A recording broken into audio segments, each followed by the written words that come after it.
running a little behind, asked me to run the meeting today. So I will now call our special meeting to order. Madam Resolution authorizing the mayor to execute a contract with All American Incorporated for Parks and Recreation, youth football programs, program uniforms, and equipment. All right, can I get a motion to bring this to the floor? So moved. And a second. All right, we are now open for discussions. Robbie, would you like to say anything regarding this? Well, so we had our bid opening a couple weeks ago, and we received 5 bids from 5 different companies. One was, or 2 actually were local. The others were outside around the United States. On the 5 bids, there were 2 that actually came in and bid on all the items on our bid sheet. And of those 2 bidders, there's only 1 actually that all criteria that we have listed. And the good thing is they're local. They're an actual general sponsorship of our Parks and Recreation already, of our department already, and they kind of put some deals and put it together. So anyways, that's kind of what I moved forward to see if we can accept this contract with them. And it actually, the bid actually came in exactly, actually a little bit less than what we expected. So which is always a good thing. So what were the bids? The bids as far as the pricing or the Everything we put out, I mean, yeah. how did you get back? You got something to? Sure. Did you guys receive the sheet that was on your Mine. supporting document? Okay, thank you.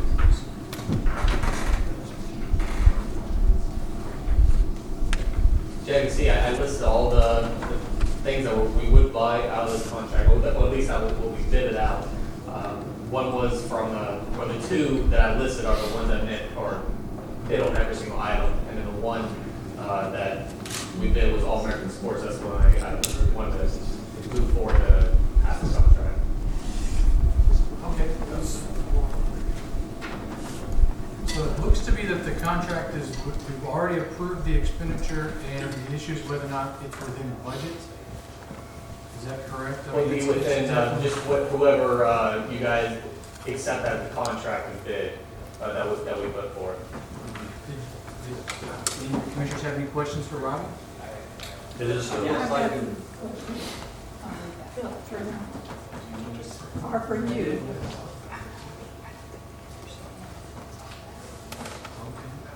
I mean, we can have, and commissioners, we can have public discussion on this, but the issue is that it's already been approved and it's coming in under budget. I don't really know what there is to talk about. well, if it's under budget, we've approved it, yeah. We've already approved the expenditure. So, I mean, This is just to approve the contract with the All American Sports. Mr. Spencer, you'll have a seat. We'll go ahead and entertain the public discussion, but like I said, it's already been approved and looks like it's coming in under budget. So let's see, I've got Miss Delphine Rose. Here I am. Is this, did you want to discuss on this topic? Yeah, You have I 2 never minutes. heard of this football. When was this approved?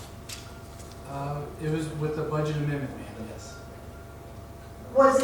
Did the public know about it? It was Yes. on the agenda. Is that your only question? Did you? No, I completely and totally oppose it. Okay, thank you. You're welcome.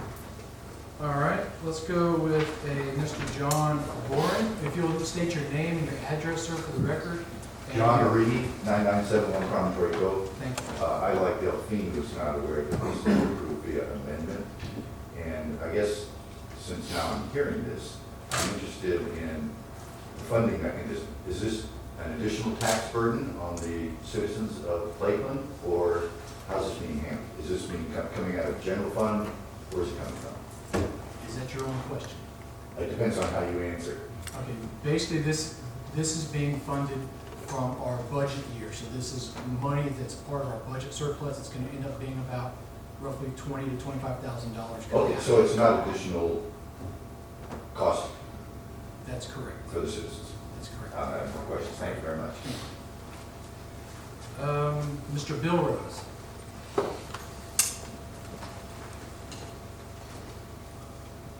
Okay.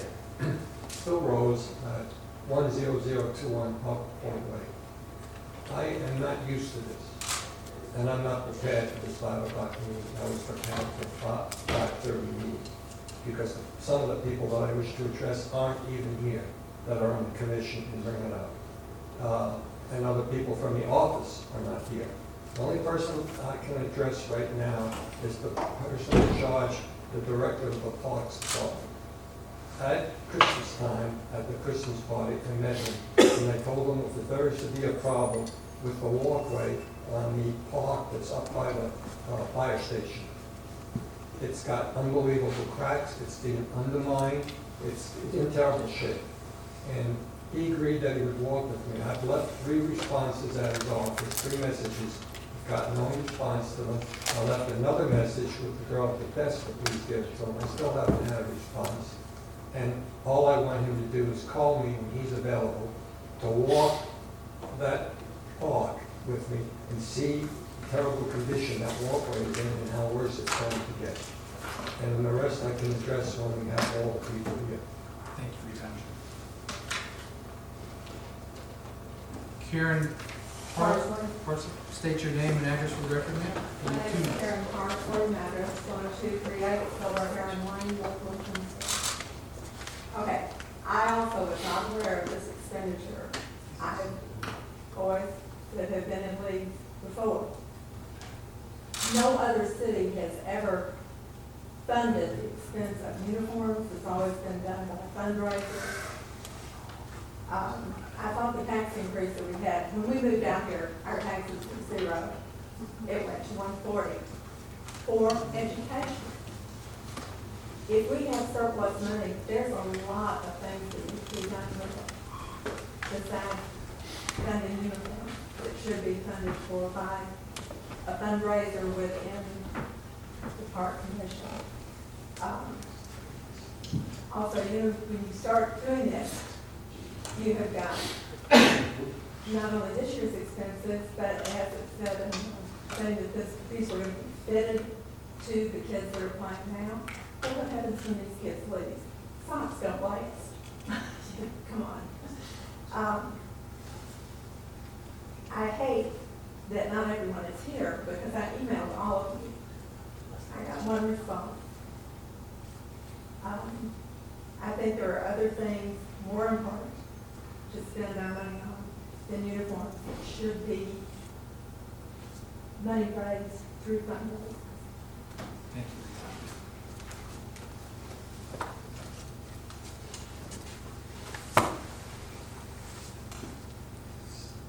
Richard Gonzalez. Gonzalez. You'll state Had your... the right word. Sure, will you state your name and address for the record, sir? Richard Gonzalez, 5343 Conocope Lane. That's fine. 3 questions. Again, we were not aware of this expenditure until the last couple of days on the website for our community. Number 2, you haven't told us how much you're going to spend since you've already approved it. And number 3, if we got $25,000 extra in our general fund, you need to come over to Evergreen Hills and look at the streets that are paved in. You've only fixed 2. And then you need to stop on Evergreen and look at the trash and look at the couch sitting on Evergreen Road. I mean, and just to make a point again, you know, folks, I voted for you.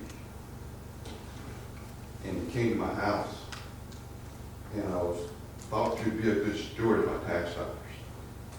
And between this and the ignoring our wishes on the bond issue, you know, people I voted for to make this city better are turning back on taxpayers. You got a pot of money, and you're spending it like you want to. And this is just a glaring example of not caring about our money. After we're paying a lot of taxes now. And that's my concern. And I wish you guys would pay attention to us because there is an election day coming up and maybe get yourself an extra year or so. But pretty disappointing. Thank you. Thank you for your time, sir. And I have Lou Melton that would like to speak as well.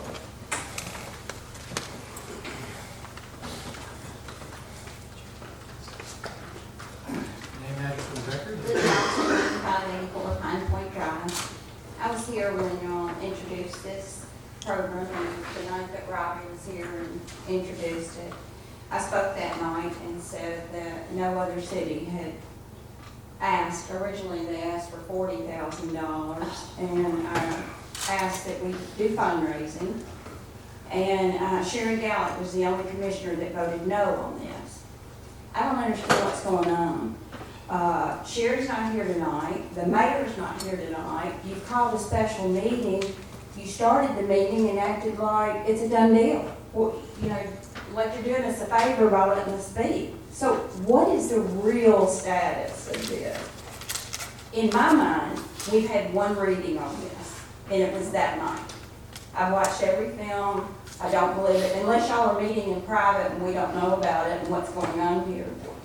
You know, what do you mean by saying, I'll let y'all speak, but, you know, it's already been budgeted? Sherry even asked that night, where was the money gonna come from? Asked the financial director, and I believe her comment was it would come out of something that was budgeted for something else. Thank you for the time, Ben. Are you gonna answer my question? You didn't answer mine. How much is the contract?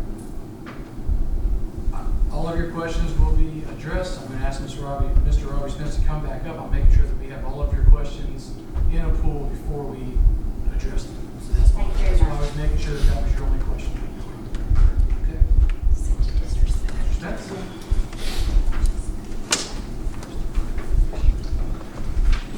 And if you could make the distinction between seed money and rental and kind of a chart, I think that would be helpful. Yes, so, thank you for all your concerns, I do appreciate it. Let me just address this by, this is not going to be just strictly expenditures, there's not going to be no revenue on it. There is actually, revenue is going to cover all this. And not only is revenue going to cover this, but this is going to be a subsidization for other programs, other things for our parks.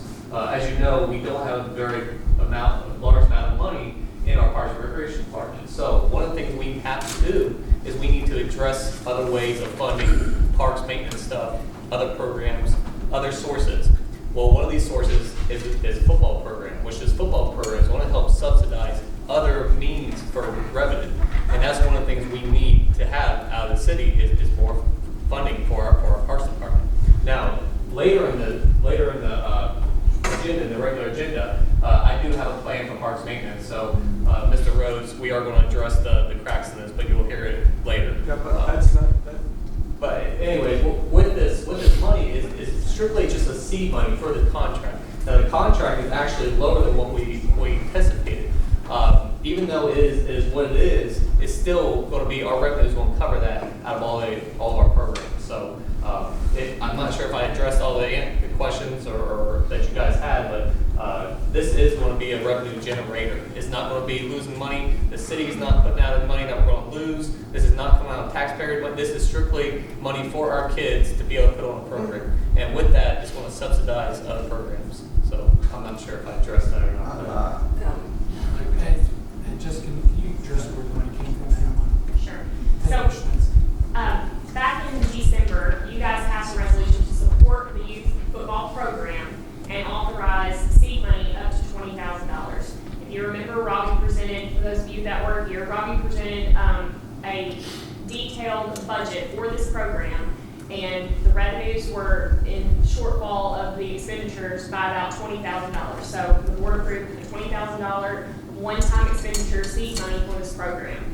And then by the budget amendment, we also approved an increase in Parks and Recreation budget for the youth football program, among other things.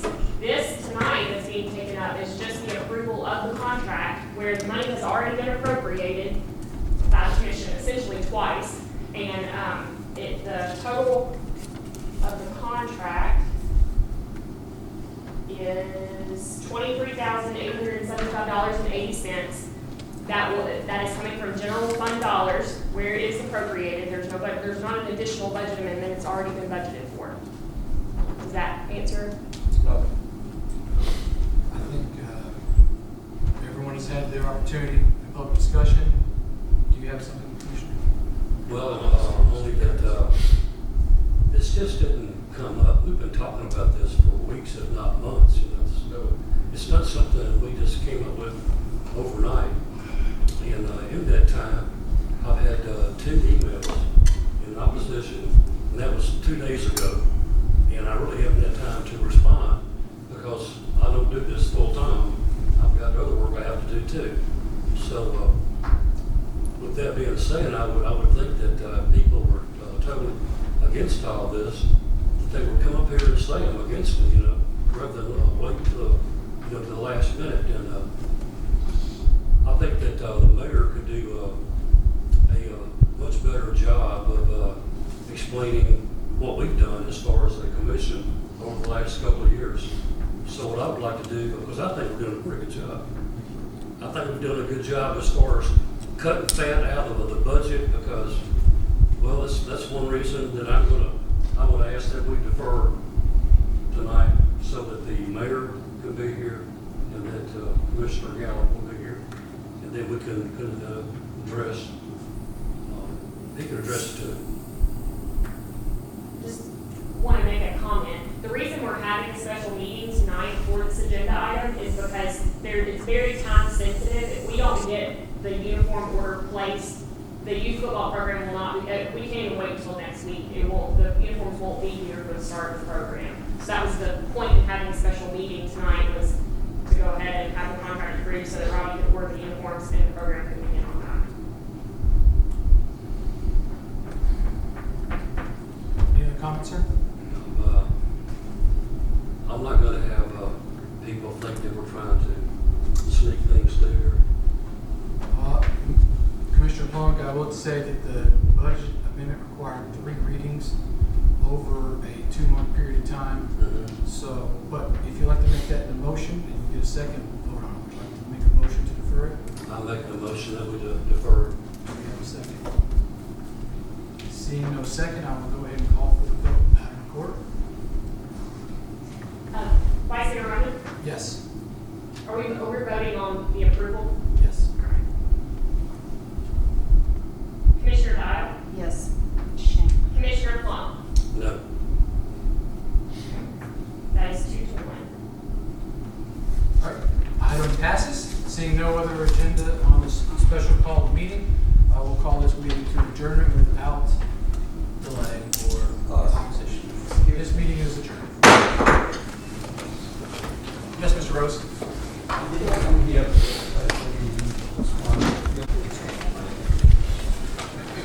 Okay, I apologize for keeping everyone waiting. It appears that we're running about 4 minutes behind, so let's go ahead and get started. I'll open us up with prayer and a pledge. If you'll join me in doing so by standing. Deputy will have a soft opening today as it's a work session. Bow your heads and we'll pray. Father, once again, we thank you for this opportunity to serve this great city. Thank you for our citizens who've joined us tonight. We pray your blessings upon them. Thank you for their participation. The fact that they care enough to come and share in this process. Bless our staff. Give them clarity of thought and speech as they present these items to us. And these commissioners clarity of mind in their decision making. We pray these things in Jesus' name. Amen. All right, face the flag. I pledge allegiance to the flag of the United States of America and to the republic for which it stands, one nation, under God, indivisible, with liberty and justice for all. Madam Report, call the roll, please. Yes, sir.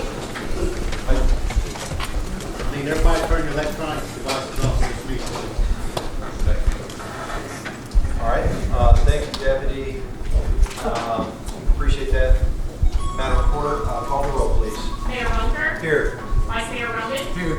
Commissioner Dial, Here. Commissioner Gallick, Commissioner Plum. Here. We have a quorum. Madam Reporter, first item. Treasurer's report, they will be presented next week. Reports from committees, members of the Board of Commissioners, and other officers, city manager's report. Mr. Manager, you have the floor.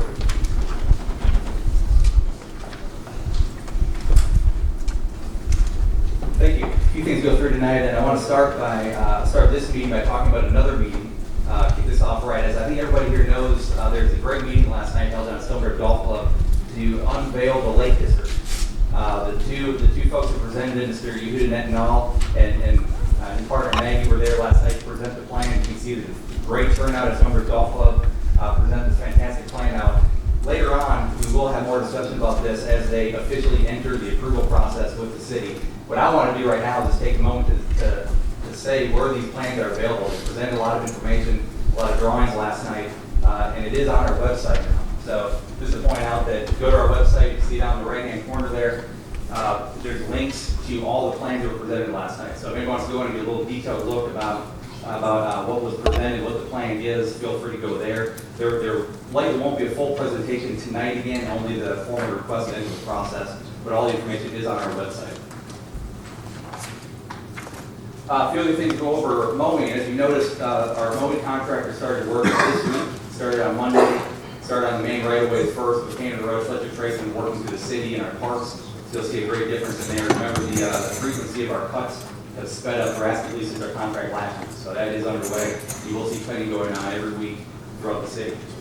MLGW cleanup. This is an issue that's been going on for a long time. This is an update. They are still finishing work on their second cleanup. As you remember, they came through, they cut, they cleaned a little bit, they had them come back out after I did a drive around with their supervisor. They came back into the city. They've been in the city again for about 3 weeks now. They're supposed to be finished by tomorrow with their second cut. Now, obviously, there's still areas that are not to our standards. I'm doing another drive around next Tuesday with the supervisor. We're going to go over mainly the Huff and Puff and Sea-Take area. I think that's the worst area for cleanup. I know it's been brought to my attention about some stumps that I've verified are out there that need to take further down the ground and other cleanup in those areas. So that will happen next Tuesday. I'll drive around with the supervisor and then bring the crew back out again to finish that process.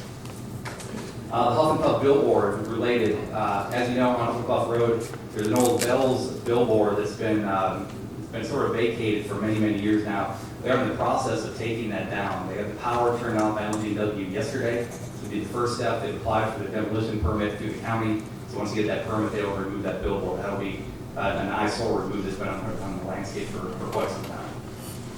Also want to report that we have a new wastewater supervisor. Spencer Smalley, as you know, has been acting as the interim wastewater supervisor for about the last month or so. We hired him to take the full-time position. There's other parts of his job that we're adding to that the previous supervisor did not have, and that mainly being the operator license. Right now, we contract with a gentleman out of Jackson, Tennessee, to hold our license, the required state license for the wastewater plant.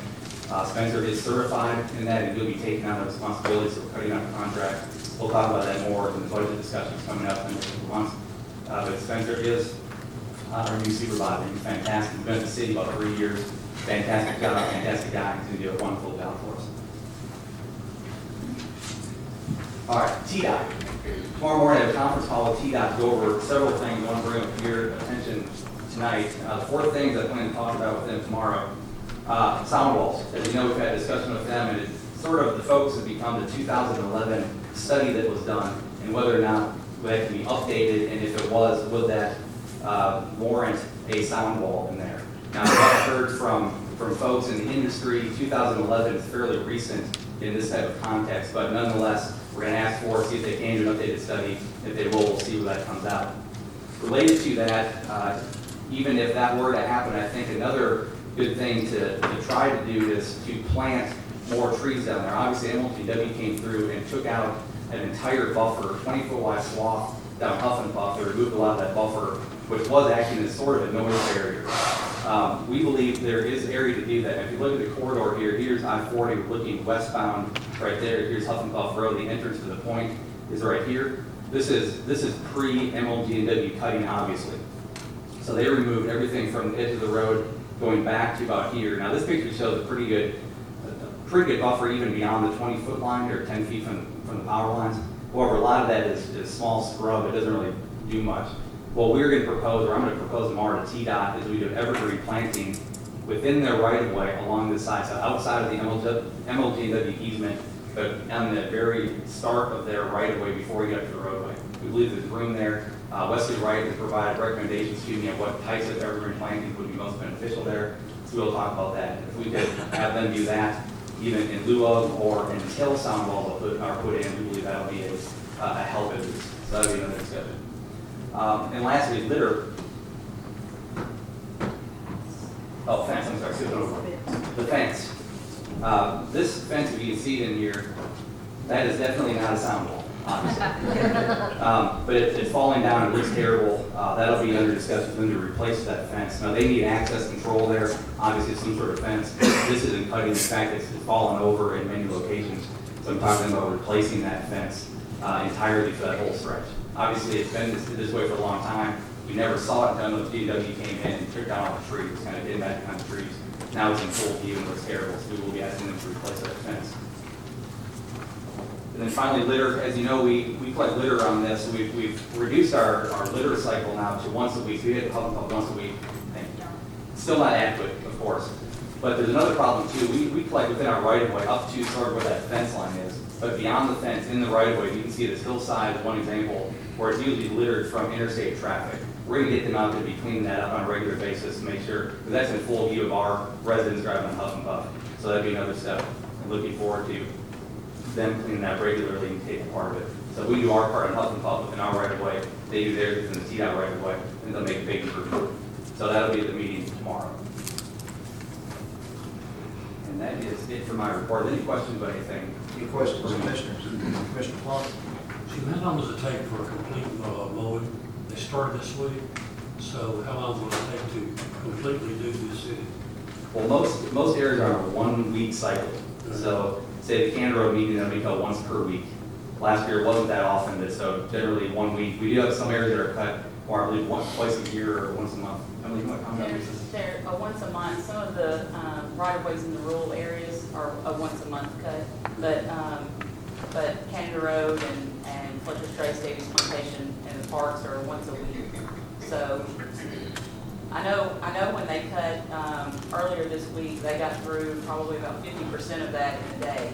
So I'd say 2 to 3 days a week they can knock out everything that's a weekly. Which are we talking about, it's going to be a month before the entire city? No, some of the areas like the rural right-of-ways that they do are just once a month. They don't require it every week. But the high-traffic areas, the parks are all 1 week. Compared to last year, that's, we're doing once a week this year. Last year, everything was once every 2 weeks. Even our parks were once every 2 weeks last year. So we bumped up that cycle to once per week. So we should see a major increase in both of the parks and the right-of-ways. Okay. Any other questions for the manager? Okay. Thank you, Mr. Manager. I have one request, I guess personal privilege is to allow, I know we were going to bump our speakers up on the agenda with the new ordinance that's been proposed, that's being considered. I'd like to kind of start that tonight if we can. We have several people wanting to speak on items that aren't specifically on the agenda. If there's any objection by commissioners, then okay, seeing no objection by commissioners, I'm going to allow those from the reserve to come forward. So I have Daryl and David, if y'all would come forward together. I'm going to give you each 3 minutes to speak.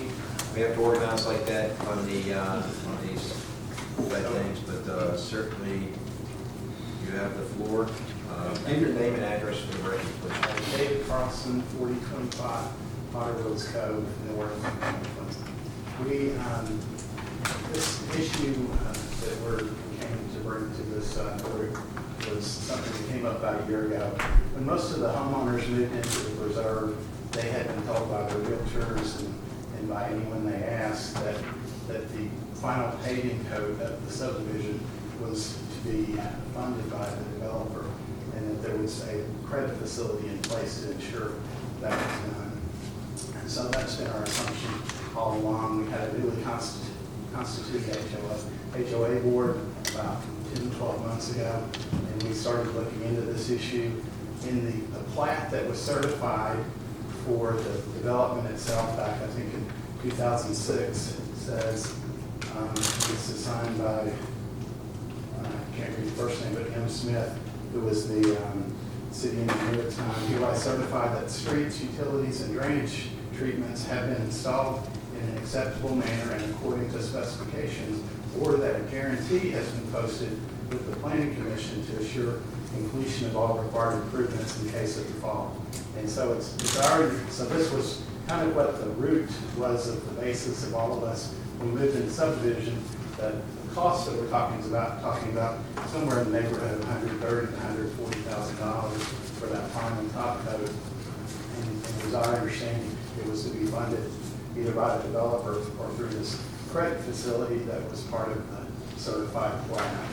And we learned a year ago, well, we learned 10 months ago, that credit facility was no longer in place, that it was released by the city back in 2009, and we haven't found anybody who can help us understand the basis of that release. And so that's what we're here for. And the homeowners, there's 36 lots, so that would be a pretty substantial cost to the individual homeowners who basically have bought in the subdivision with that understanding that traces back to the plat that was originally certified.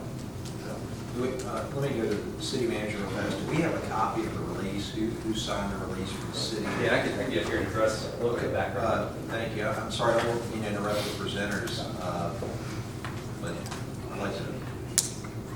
To give you a little bit of background, this is sort of, it's been a tricky process. Obviously, we've been going on for some time to find out how we can help this neighborhood, what happened, what didn't happen. What was been clear, Emily Harrell looked into this quite a bit when she started working here and found out that there was never security taken for the final lift of asphalt. There was security taken for the subdivision for public improvements, but never for the final lift, as evidenced by the. That's, I guess, from our standpoint, that's not clear that from the agreement that was between the city and the development. But I guess that's something we haven't really conceded based on what we've read. Sure. That's our take on it. The final lift should have been. Probably, but it wasn't at the time of the contract. So when security was released over time, it was for the punch list, which did not include the final lift, unfortunately. Now, since that time, I'm trying to piece this together. Well, let me back up for a second. Every other project that's come along since then has security taken for the final lift. So, for example, there's one other subdivision hanging out there right now that's been constructed with no lots sold. That's Long Lane. It's off the Seagate Road, 10-lot subdivision. There is security in place right now for the final lift. So the practice has been changed since 2006 when this one was done. However, at the time, our understanding is what security was not taken for that. So we're in a bit of a bind here. Of course, we know the developer is no longer active. He's on the wayside, and he is no longer able to fund this part of the project. So I know Chris and Will have looked into this. They might have also other takes on it as well. But that's the history of this. Okay, now, that sounds like an error on the city's part. I don't know, but it sounds like an error on the city's part to me that we didn't take security on the final lift. So was that a common practice for cities back then, or was it a common, just our practice, or oversight, or what was it? Sure. It was their road in particular is private, and so from what I can tell, it looks like at that time we were not necessarily collecting security for private improvements, we did it for public improvements. So that's sort of where I was coming from on why we didn't collect, because it was a private street, a gated community that has a private street. So that's why the practice has been Now changed. the city does private, so we Yes, we collect actually security on collect that, 100%. and I would kind of expect, thinking from the homeowner's perspective and not, from a city official's perspective, is that I would expect the city to have some type of protection in place for me as a homeowner purchasing in good faith. I would never dream of the fact that we wouldn't have that private or public. The expectation is just that, so. And again, just if I could read this one more time from the plat that was certified, city engineer hereby certified that the streets, utilities, and drainage treatments have been installed in an acceptable manner and according to specifications, or that a guarantee has been posted with the planning commission to assure completion of all required improvements in case of default. So that's the whole All purpose. required improvements, and I didn't limit it all but, the final layer of asphalt, Okay, I hear what you're saying. I know I'm not doing the city much good, but I'm trying to be sympathetic, trying to use a little common sense here, so, go ahead, let's hear from the other speaker. Jim, thank you for that. Mayor Bunker, Darrell Gresham, good to see you after all these years. Yeah. We got 3847 Potterwoods Cove South. Family moved there in September. Just a couple things. I wasn't prepared to say anything to the commissioners tonight. But I think what Mr. Mayor's brought up is appropriate. It's not, there's no difference between or exceptions made in the general plat. This is public domain. So anybody who researches this issue will see that the security is in place, that the city has demanded that the security be in place. And it's an irrevocable line of credit for situations such as this, so that if in case there is a default by a developer, because a line of credit is there. The beneficiary on the line of credit was the city of Lakeland. Lakeland commissioners are the ones who required that for this development, for all streets. And all, as you read on the plan. Same thing applies, you go back to the contract, it says the same thing. It's not saying make any difference between the final coding after non-payment or the categorizing.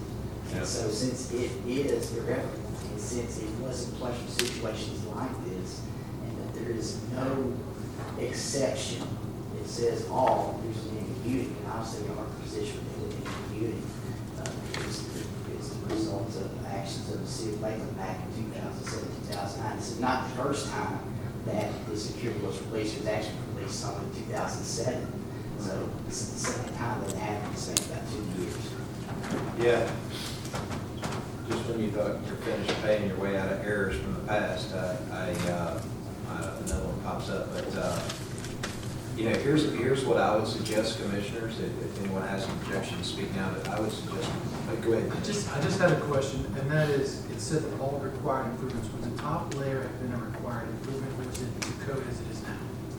It would have been, yeah, it would have been required, yes. Okay. And so, I guess regardless of whether or not we would win in court, we need to do the right thing in my mind, and I know y'all are probably committed to the same thing. So I suggest we consider this as an item on our next meeting. Is that all right? No, I have no objection to that. Let's just consider it. We'll give it good discussion, consideration, and we'll either take action or we'll have an explanation as to why not. All right? That next meeting would be next week. It will be in May. Is that okay? Sure, we did the work session in May and then regular meeting. Work session in May. I really want to have it on a work session in itself. There's going to be some discussion, I can guarantee you. Tell by the looks of it. Thank you, guys. Appreciate y'all. Thank you. Well, Thank you, Mr. Manager. Okay, I have a couple others. This was mentioned a minute ago. MLG and W.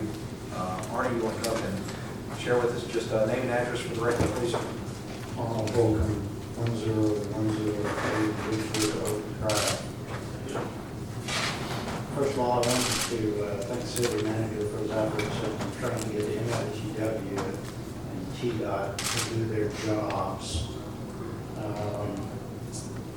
I also wanted to mention that our 472-page municipal code has all kinds of rules and standards that are applicable to residents, businesses, to developers, and so forth. And MLGW doesn't get a waiver on any of that.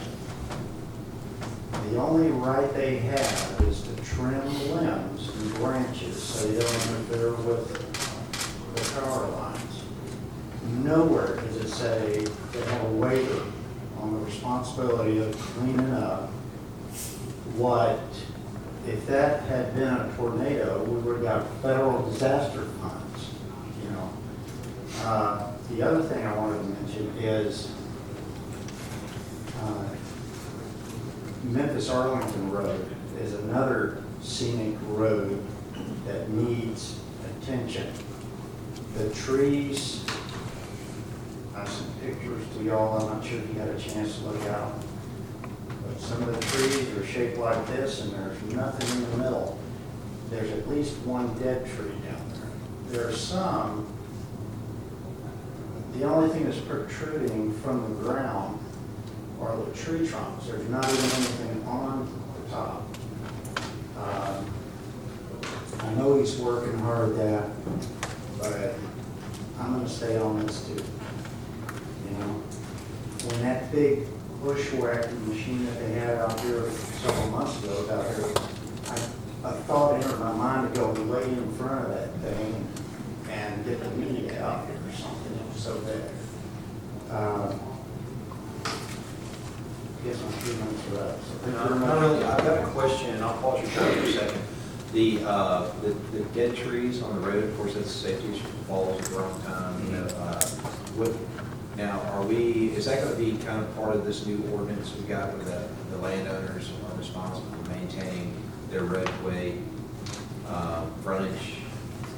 Would that fall under? The ordinance is more geared towards litter and debris and that kind of stuff. Lynn, I might need to. Do we need to incorporate stuff like that in the language? We could. We currently, we have a couple things. We currently have a hazard tree program that affects private owners adjacent to right of ways, and that might have some overlap there. But I think we probably look at that and see if we incorporate that type of debris. It might be considered debris. It's probably covered in tree hazard. Can we just find that out? Yeah, we can find that. Yeah. Yeah. I know if I had land and road frontage, I would maintain it just like, I do it on my land, so. All right, Mr. Holcomb, you still have some time if you want. Okay, thank you, sir. Okay, I have, Mr. Rose, did you want to speak now, or did you want to, do you want to speak now? Come on out. Just give your name and address for the record, please, sir.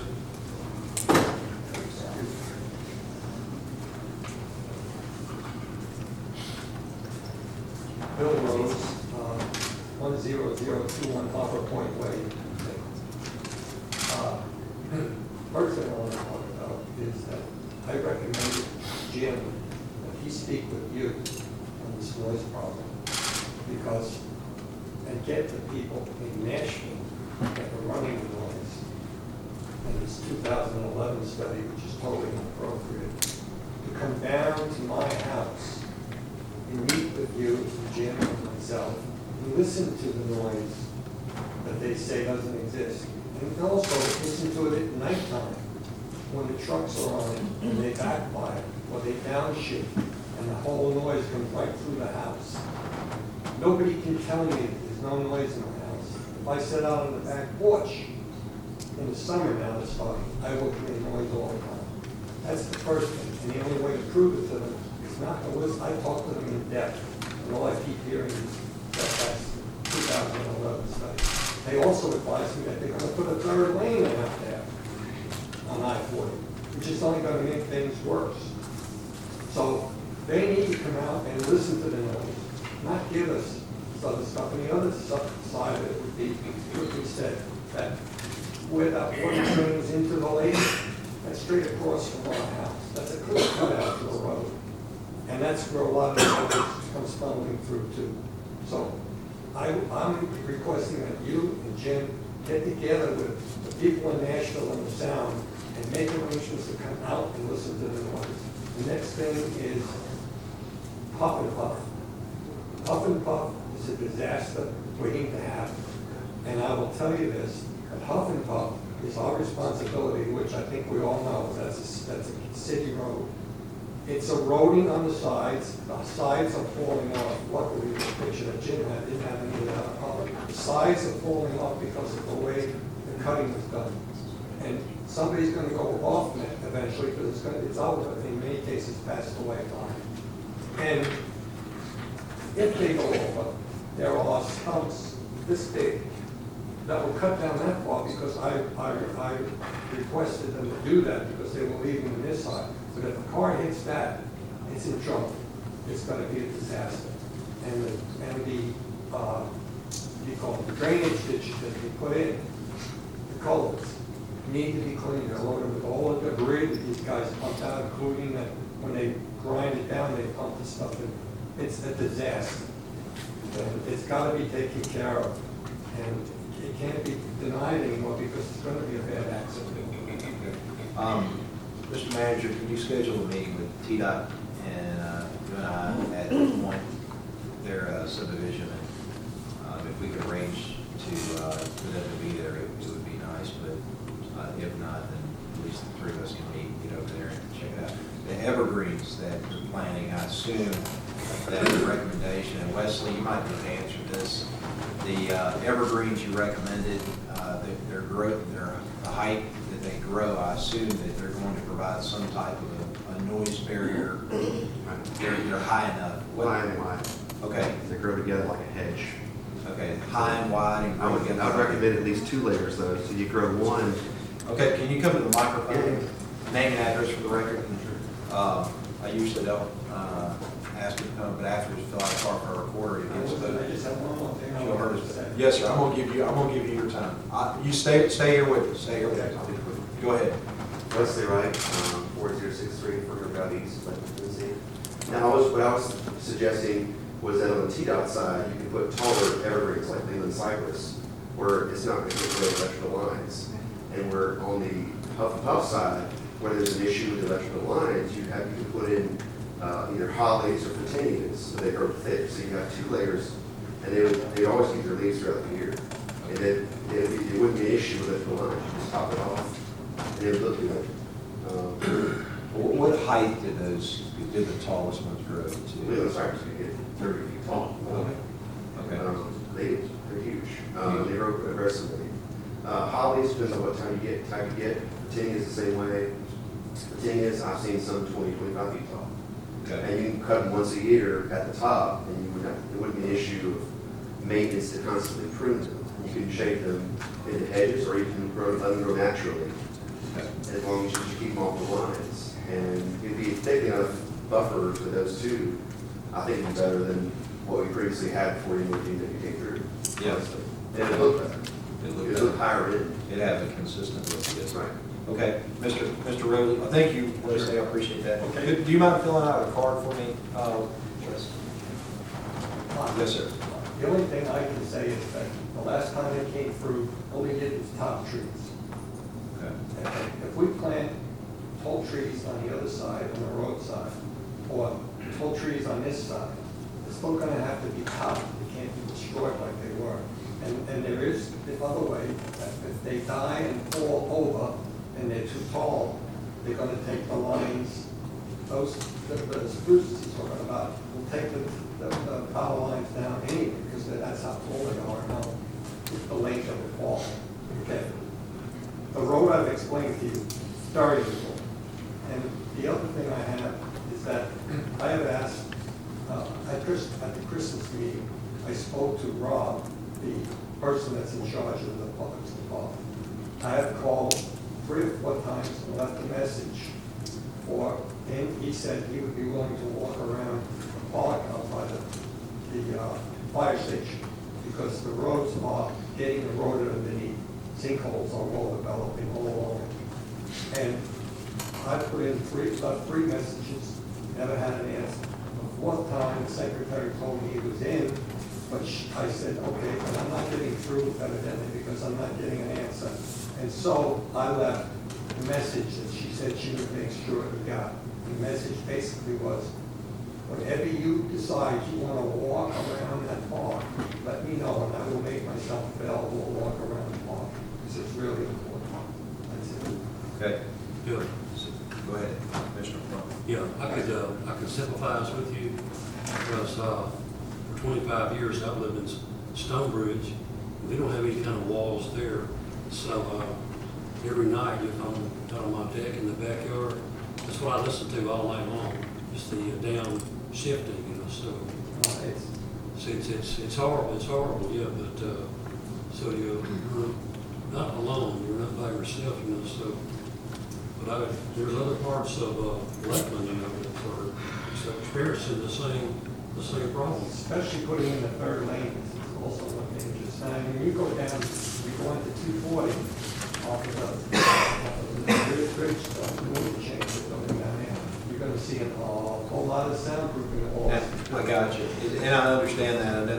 Let me ask you a question about the 3rd lane. Is that 3rd lane going to extend through to the Wolf Chase area, or is that a acceleration lane for our? It would be a 3rd lane through Lakeland. Do you know the details about that?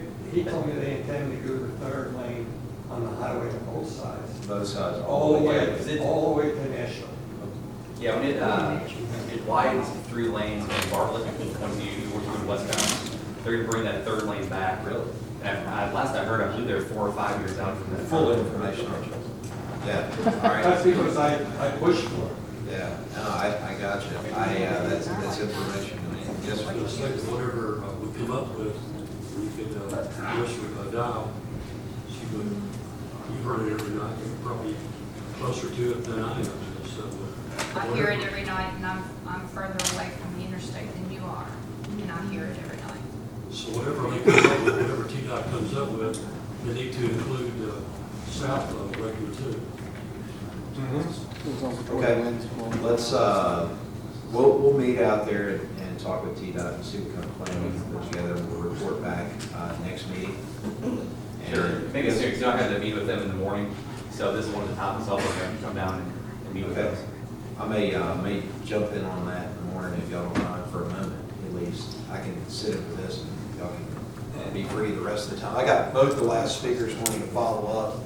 Wes, you can come on up, and Mr. Rose, did you have some follow-up? If so, if you can come back up to the microphone. I just have a request.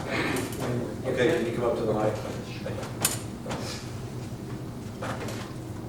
I just have a request that when you get the noise people out here from Nashville, that I be present and that they come up in the area where that my house is, just to listen to it there, because that's going to be a good example for the whole area.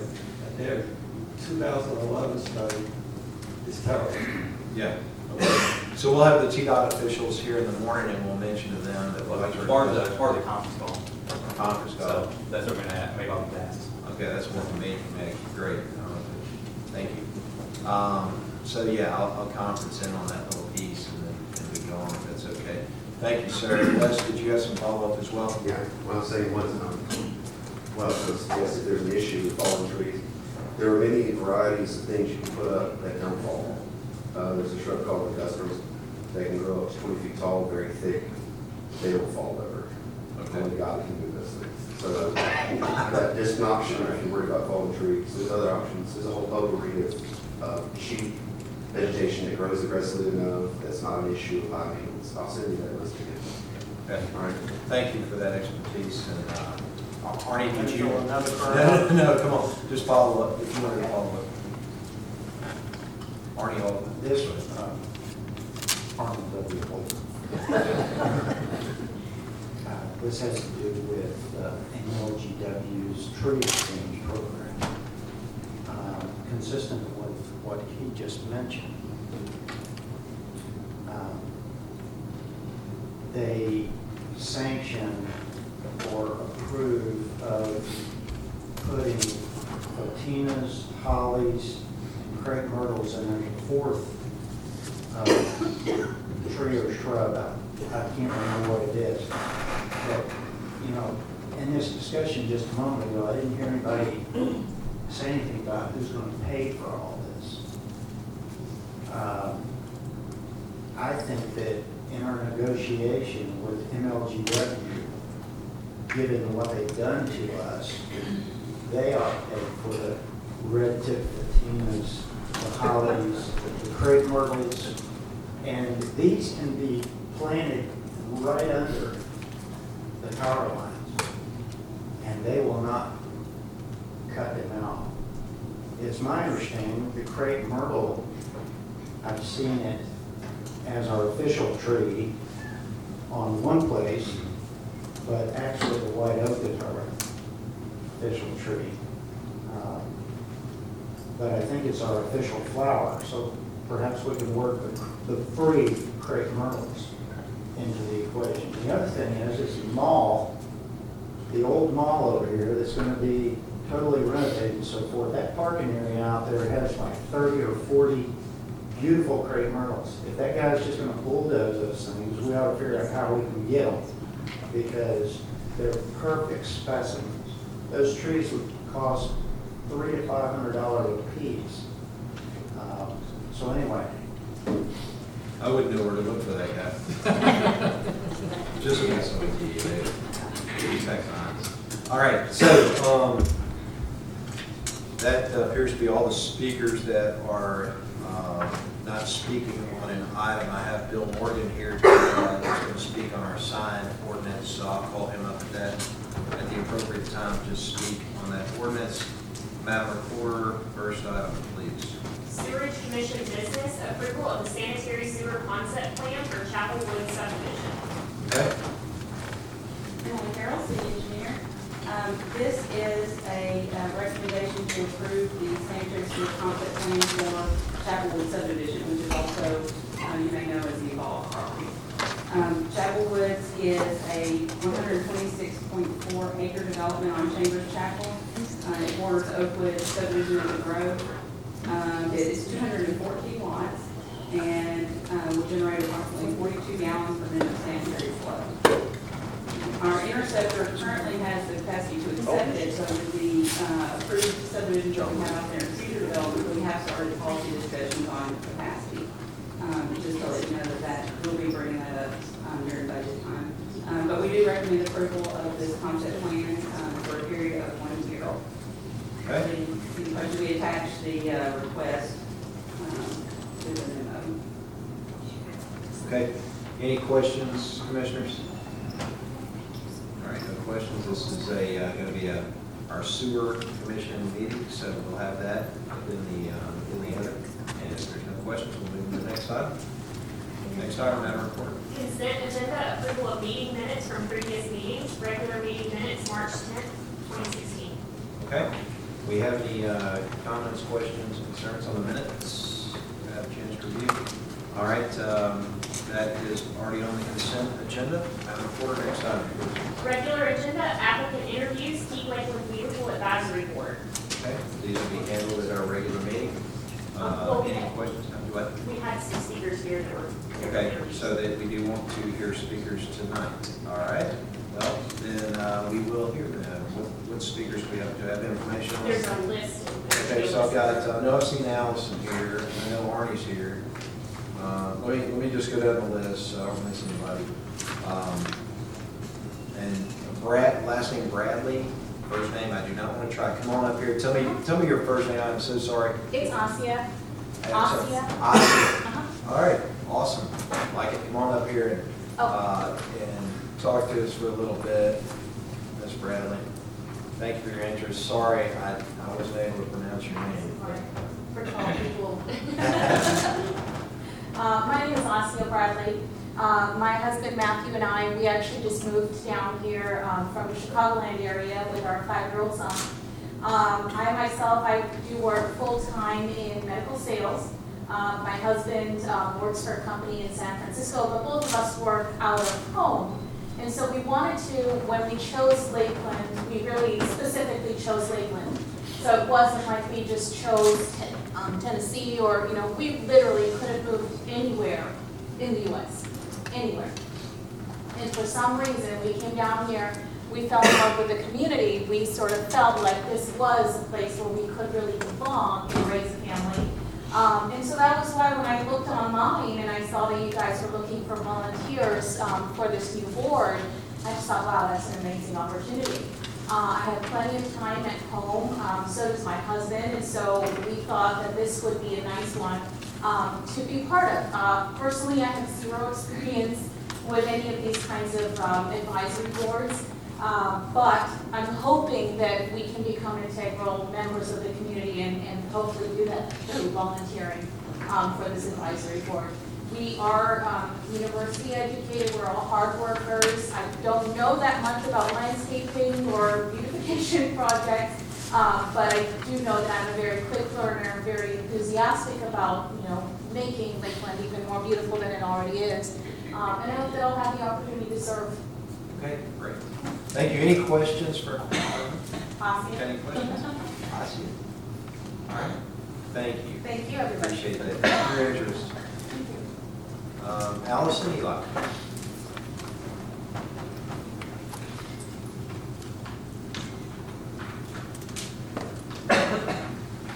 I'm Allison Ely. I live at 9738 Green Street Drive. And I am currently on the KLB. I've been on it since day one. And I feel like we have accomplished quite a bit on this board. And it was really great hearing everything tonight, hearing how the trees, because I love crepe myrtles. I think that's such a beautiful tree. And I was glad to hear that he was talking about saving crepe myrtles. And we have done a lot of work getting out there physically, picking up garbage. And I know Delphine takes care of Huff and Puff Road, which is awesome. I mean, she's out there all the time picking up garbage, and I don't understand how people are so messy. I mean, how can you just throw garbage out of your car? I mean, even as a little girl, I was taught, you don't throw garbage out of the car. So I would like to stay on the board because I feel like we have a lot more to accomplish. We have a lot of good things in the works right now, and I would appreciate you keeping me on the board. Thank you. Certainly, we appreciate your service and your interest in continuing. We appreciate your service and in your interest in continuing to serve. Thank you, Allison. Anybody got any questions for Allison? Not for Allison, but I have a question in general. Sure. It looks like we have 4, I guess, advisory board positions. Is that normal? Seems kind of low. Okay, can we explain? Yep, there's a 5-member board with a BOC liaison. And you've already selected Commissioner Gailey to be that liaison, which opens up four openings for citizen members. That's what was in the ordinance that was approved to create the board. Okay. Arnie, come on up.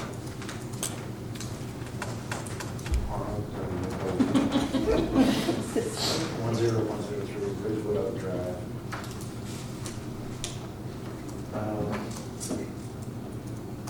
What can I say? I heard there were going to be a lot of women on the board, and I like women, so I volunteered. I'd like to prove so.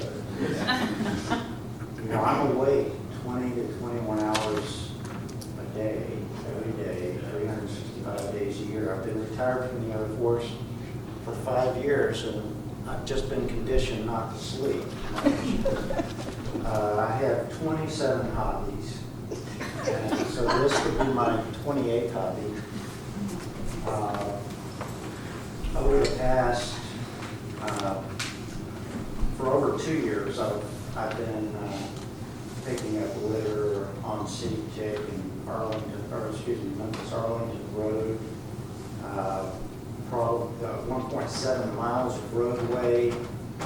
Instead of adhering to the low standards that I saw depicted on the website for Adopt a Street, we suggest you go out and pick up once a quarter. That ain't good enough, folks. So I get out there every 2 weeks, because I have pride in my city. I've got big time pride, especially on Huff Puff, Seed Tick, and Memphis Arlington, because those are the roadways that are geographically located near where I live, and they directly affect our prosperity and our posterity.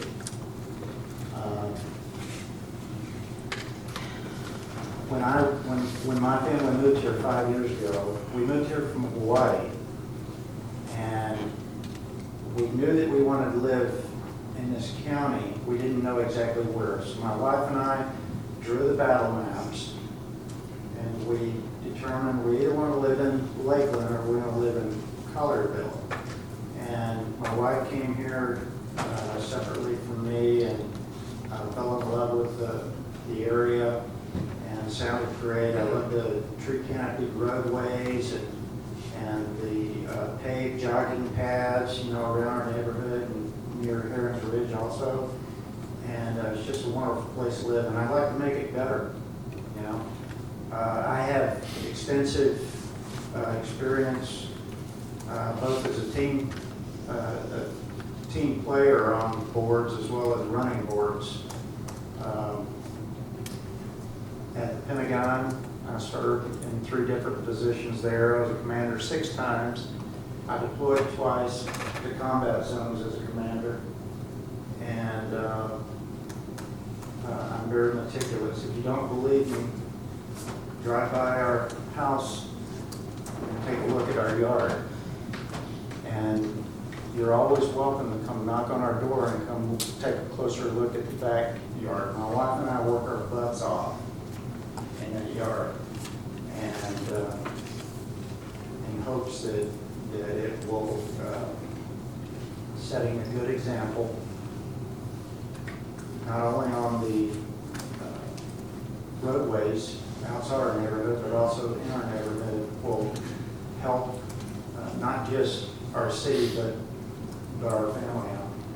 So, do you have any questions? I'm here to be interrogated. If you have any questions, no interrogation, no waterboarding for the colonel, okay? Waterboarding is a wimpy Yeah. It's a wimpy topic. All right. Arnie, we certainly appreciate your commitment to the city.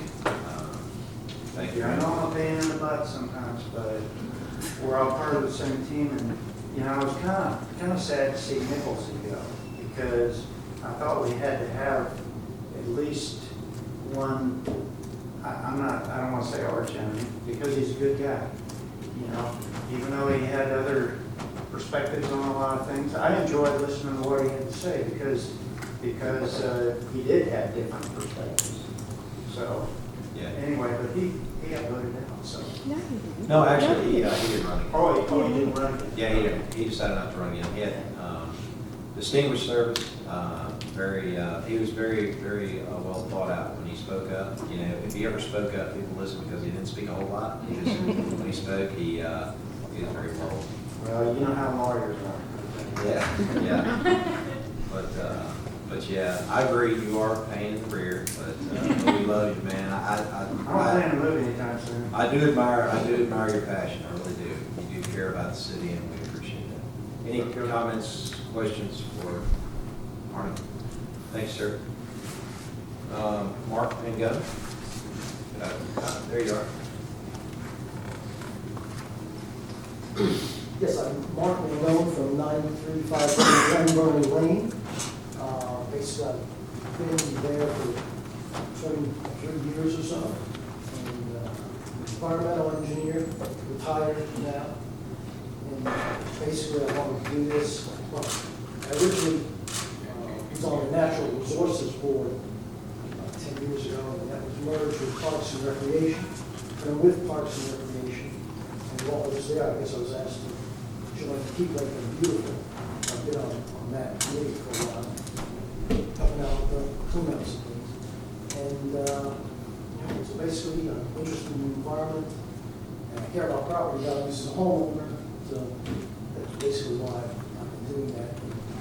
So you'll be one of our returning members then, if you, Well, you're selected, okay? Okay, gotcha. All right. Any questions for Mark? I think the question is whether or not you'd rather serve on this board than the Parks and Rec. You're currently on the Parks and Rec board? Right, I'm currently on the Parks and Rec. Is there a limit? You want to serve on one board? Yes. Oh, if that's the case, I probably prefer to stay on Parks and Rec. If there's a limit to one board. Yeah, and we appreciate their willingness. That's pretty cool that you're willing to serve on two different bodies, but we want to try to give everybody a chance. We have a lot of candidates here, so you're in the mix and on an excellent board. So a lot of good opportunity coming up there too. So that's an exciting board to serve on. So, Okay. no, but we appreciate your interest. Certainly. Thank you, Mark. Okay. Okay, Delphine, okay. Name and address for the record, please. All right. Sorry.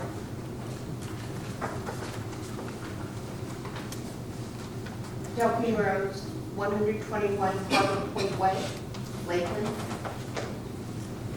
I've given a great deal of thought as to what I was going to say and why I feel that I should be on Keep Lakeland Beautiful board. And this is my reason. I'm passionate about keeping the magnificent environment that the Lord has given us clean. I feel that I have already proven myself. I also believe that the Keep Lakeland Beautiful board will make a positive difference to the city of Lakeland. Thank you. Okay, any questions for Delphine? All right, thank you, Ms. Rose. And we have Sherry Willis. Come on up, you got the floor. Just name and address for the record, I think we all know who you are. Reputation precedes me. There it does, sure does. Sherry Willis, 101 100, no.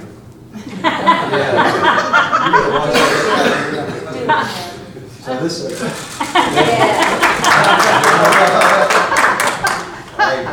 Now I'm gonna finish the shot. Yeah. 10089 is at Trees Road. I'm applying because I think this is an excellent time to be involved in a committee like this because we have so many neat things happening in the city. With the school, the great project announced last night. So what a wonderful time to make sure the city is really in fine form. So I would like you to consider, thank you so much. All right, thank you. Any questions for Sherry? All right, Debbie, keep her, okay, so husband and wife over here, you know. All right, thank y'all. And we don't, I think that's all the candidates, and we will vote on those next week. So commissioners, come prepared to vote, and good luck to everyone. We appreciate your willingness to serve. Madam Recorder, next item, please. Resolution approving a special permit for the estates at Chambers Chapel Plan Development, 5401 Chambers Chapel Road, parcel L0151000482. Okay.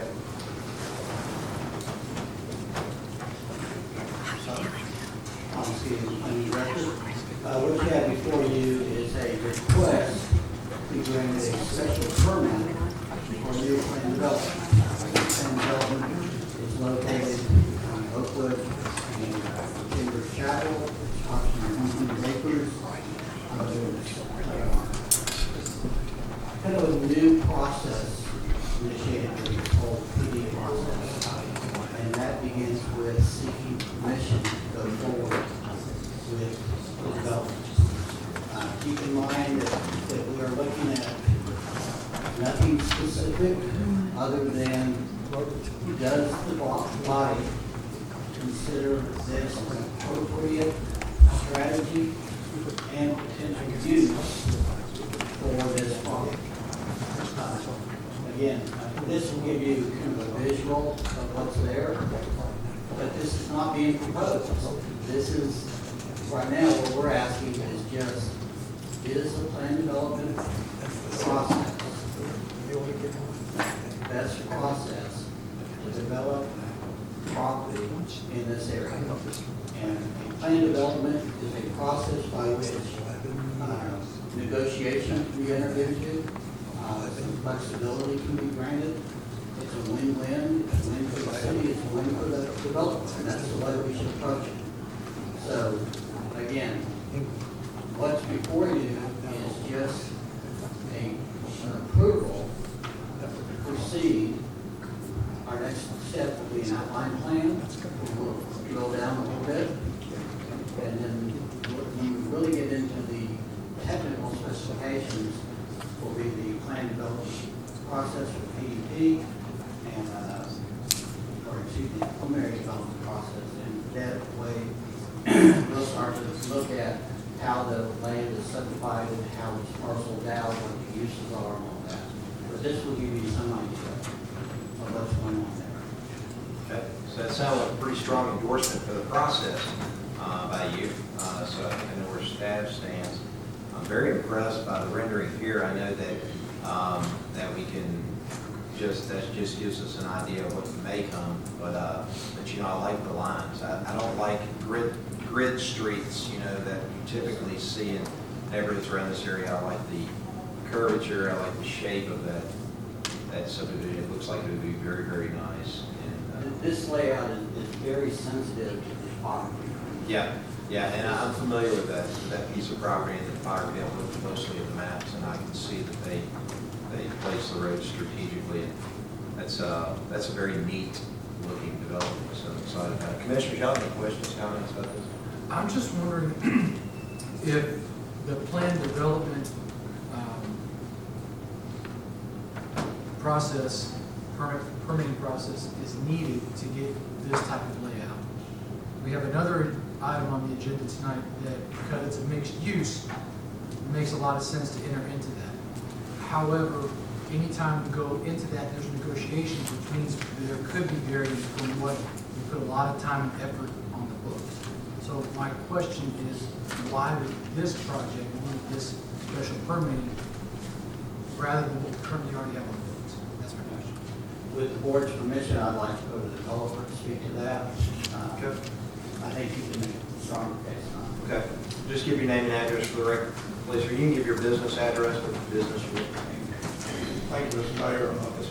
W.D. Porter, 6055 Pine Tree Parkway. We represent the Bank of Barclay, who owns this property.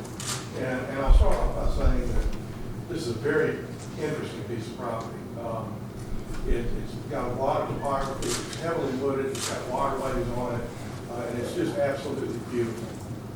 And we've done development on this type of land for a long time. We've probably provided engineering services for close to 45% of the city of Germantown. There's subdivisions that were just as rough as this that turned out really beautiful.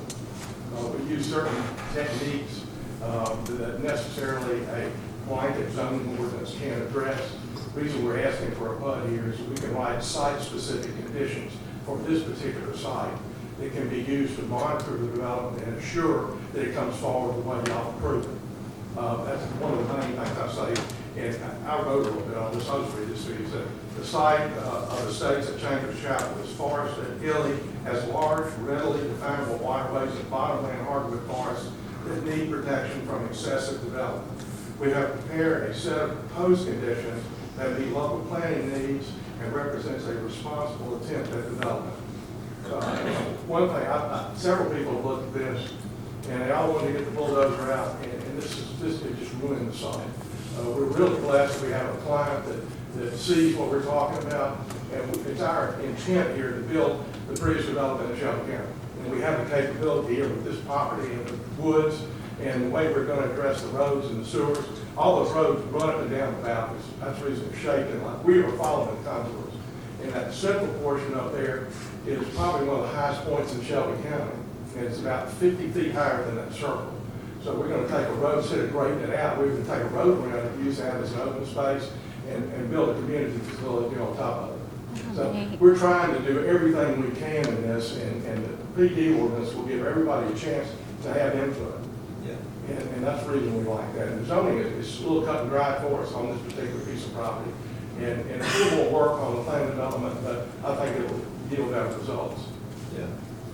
I tend to agree. Like I said, I'm very, very familiar with this piece. I had a chance to look at the topo. Yeah, it's going to be a real challenge. I can see where you would justify something like a PD on this because, you know, if you're going to create a masterpiece like that on a piece that has that many challenges, you're going to need some negotiation. I can just give you a brief, because we're going to come back on it. We got a nice big book on it. But our goal is to condition construction technology. You can deal with tree ordinances all you want, but I can tell you what, saving more trees than anything else is how you build your subdivision and build your houses. Most of all that stuff I was talking about in Germantown was all built on standard foundations. That's floor joists or no slabs at all. And you adjusted the structure to the lot, so you didn't do a lot of tearing the trees down to grade. And that's exactly what we're going to propose here. As a matter of fact, that's the only thing that's going to be able to be built here. Conventional foundation on floor joists, so you won't have to do all the grading and everything. And that allows you to really, truly do a road zoning subdivision. And we will, if they need fill, when we grade the road, we'll stockpile that to build to have that available. If they want to fill something on their lot or the house, they can do that. And it just makes it all work and synchronize pretty well. And you end up with canopies over the trees and over the streets. And it look, our goal is I want it to look like it's always been there. And there are ways to do that. And we don't have a whole list of those outlined. One of the things we're going to have is we have strict architectural control. We're going to have a committee of 5 architects that will be chosen from those that do the best work in this area. And if you buy a lot, you'll have to buy from a builder, and you have to choose one of those 5 architects. And the one you choose is going to draw the plans, and his plans are going to be reviewed by the other 4. And it's a little cumbersome, but it works out for what we're trying to do here, because we want a really quality development. You're a pretty good salesman. So used I've been doing it 44 years. I like it. Commissioner, y'all convinced? Yeah, I like the height that you mentioned, the subdivision. I think I'm correct when I say that County Road is might be the highest point in Shelby County. That, you can get up there and look out over all that development going, and watch the sun go down with your martini if you want to. That was really good. We'll see you on the top. Yeah. Now, great, Commissioners, y'all have any questions, comments? Sorry. Seeing none. Tom, you gonna come back up and try to talk him out of the sale, or what are you gonna do? All right. I'll do that, I'll defer it in a minute. Yeah. Okay, on this, PD, we can place this on the consent agenda without objection. Seeing no objection, so ordered. Madam Recorder, next item, please. Resolution approving a special permit for the Lake District Plan Development. Boy, I'll tell you what, we got a good look at this one last night. Yes, Let's hear this one, Tom. Again, what you have here is a request to grant a special permit. Keep in mind, we're flying at 35,000 feet, we're just saying, yes, a PD is going to work in this location here. And I gave you the spiel on the process, if you'd like to hear from the developer. I'd like to invite him up if he wants to, Steve, Maggie, one of y'all want to come up and say a quick word? I don't think it's going to be necessary. I think we've got all kinds of justification for the actual resolution. And we just like to hear from you. Y'all made an effort to come here. And great presentation last night, by the way. I think a lot of people gathered a lot of value. So you're talking about Maggie now, right? Yeah. I was. Okay. Should we get there here still? No, y'all, either one of y'all is fine. Y'all, Thank you. Y'all are a great team. Wonderful. Thank you, Mayor, and thank you, Commissioners. My name is Yehuda Antoinette. I did not fill up the park, but I live somewhere here in Lakeland. We'll be able to track. Yeah, we'll be able to track. Thank you. You know how to find me. Last night, we had a private event. The Lake District have shown itself to the community. What you will see here today is the same visual slide presentation that we have shown yesterday. And also, one of the things that we have done is we've announced the formation of a community advisory committee to our development team. And these are the local folks here. And I just heard amazing volunteers who want to help to keep this community beautiful. Well, then those who would like to have a double unofficial job with us, then you're welcome. I know that you can only serve on one commission, but ours is not official, so you're welcome. So in case these members of the committee is interested, please. This project is actually a redo of an existing approved development project that was previously approved by the city, for the Bells Corporation. And we are presenting a different rendition of it, primarily because we are fusing our existing 35 acres along the freeway with the 120 some acres behind it. As you, the community knows, this project previously to be the Lake Forest development, and we have basically the precise footprint. The number of dwelling units here is a tad less than what was already approved. That's something very important to remember. We are also introducing some other residential functions here, including retirement functions and independent living, and two different kinds of retail, actually three. First one will be the so-called big box national retailers. This is what you see along the freeway, and that's about 255,000 square feet. Also, right closer to the intersection itself, you see two shapes there that looks like they have a little bit of terracotta in it. These are going to be two future hotels, and we cannot name the brand yet because we honestly do not know, but they'll be the better business hotel type. Then you see a unique feature, whatever, maybe not a Lakeland. That is a lake. And there will be some additional high visibility, a unique type of a street scene with boutiques, eclectic restaurants, nice sense of, should I say, old-fashioned retailer. in retail and also a farmer's market in the summer months. You see the middle bridge there with some green area in the middle on the lake. That would be where we will set up a farmer's market.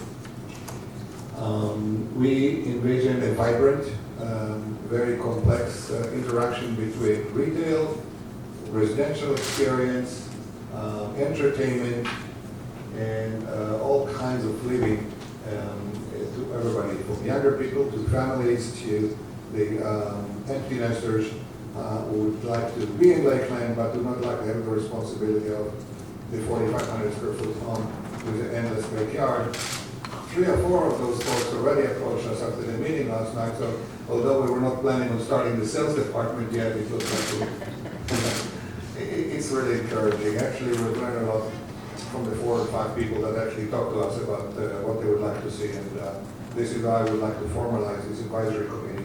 There's a lot of street wisdom here we can get, and we'd like to incorporate as much as possible into it to make it a better project for everybody.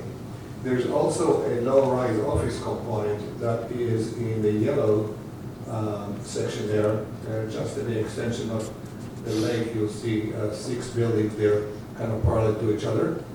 These will be about 9,000 to 10,000 square foot footprint of, say, medical, outpatient type of dentist, some lawyers. There are no lawyers here, right? Unfortunately. Okay. And also we have another section there. Do you see the triangle area? There looks like a footprint, it looks like a triangle there. These will be live workspace. These will be for people who would like to have an office at home, but actually accept the public at home. This will facilitate that kind of a lifestyle where you can have an office downstairs and live upstairs. Still, you're only 3.5 minutes away from your favorite on-the-water dining and coffee experience. There will be 3 restaurants by the water. The undisturbed green area on the south end of the south fringe of the project will be retained just the way it was approved before. The orange parcels that you see are going to be what we call out parcels. These will be purchased by individuals that will be building their own service. For example, animal hospital, quick serve, car service, those kind of things that do not really belong within the shopping center, that certainly belong within the community. The larger, you see 2 purple areas there as well. Those will be the 2-level parking structure. One thing we do not want to do is to end up with a forest of parking, because this is a fairly good-sized project. By doubling up the parking in these 2 areas, we'll be able to minimize how much surface area is being given to cars. Last but not least, actually, one more thing. There is an area that we envision where we see Canada Road and then the word existing. Right below the word existing is where we envision a child education center, which is quite unique to this area. We find that quite interesting that in this community and others in the surrounding areas, people place such an important emphasis on the child education. So with all due respect to the school districts everywhere, parents sometimes would like to have enhanced education experience for the kids, and that's where we envision ours to be over there. Last but not least, that is, right on the right edge of the lake, there are 2 squares. There is basically a public square, a wonderful thematic restaurant where everybody will take the pictures before you go to the marriage. That's where they take the pictures. And next to it, there will be a performing arts center. This is what we propose. We do not really have a specific way of building it yet, but we envision 450 square foot, 450 seats performing arts center that could be incorporated into the life experience here in Lakeland, where we have the major high school performances here. We can also have other talents coming from out of the area to have series of events here as well. There is another smaller box next to it, approximately 6 or 7, well, let's see, about 7,000 square feet next to it. And we will be proposing some ideas of how to become some kind of an interesting civic function as well. That will be discussed at a later point. We envision this project, if approved, will start construction in the middle part of next year. And we have a pretty ambitious plan to actually build everything at the same time. That means we need to go fairly quickly to aggressive marketing program. And construction will take place of everything at the same time, subject to coordination with the various city departments. And the reason we like to do it that way is because this project, for it to be successful, needs to have a symbiotic relation with all the elements here. The hotels need to be served by the restaurants need to be of service to the visitors. Visitors need to enjoy the lake, and the residents need to enjoy everybody. And it's not going to be much fun if everybody will be starting to move in and they have construction and concrete mixers all over the place, and things are still look pretty incomplete. So that will be about 2-year construction schedule once we start, and we'd like to really minimize how long it will be. We do not want to linger that on. Various elements are still yet to be discussed at a later stage. They will include the specifics of some of the infrastructure elements. So the road is pretty long ahead of us, but we're excited to present it here and work with the city and staff and the community to see that finally taking place instead of the existing site, which is not to anybody's liking. With regard to the Craig Myrtles, we would like to go ahead and definitely donate this to the city. If there is a way for you to go ahead and take advantage of them, and we will not ask for them back. We will buy them. Oh, man. Well, Yehuda, y'all had a wonderful presentation last night. I think a lot of people that came were apprehensive, left convinced that this is the right project for our city. I think there's a tremendous amount of excitement in our area, for this project. And so, thank you for bringing it. You're welcome. And one more thing, if I understand, because the issue. Go ahead. Okay. With regard to the architecture, this will be more of the antebellum southern architecture with a little bit of an occasional modern twist here and there, just to remind us that we actually live in the 21st century, but just enough to enhance the old concepts. With regard to the way the buildings are going to look, we will probably end up with about 50 different kinds of elevations.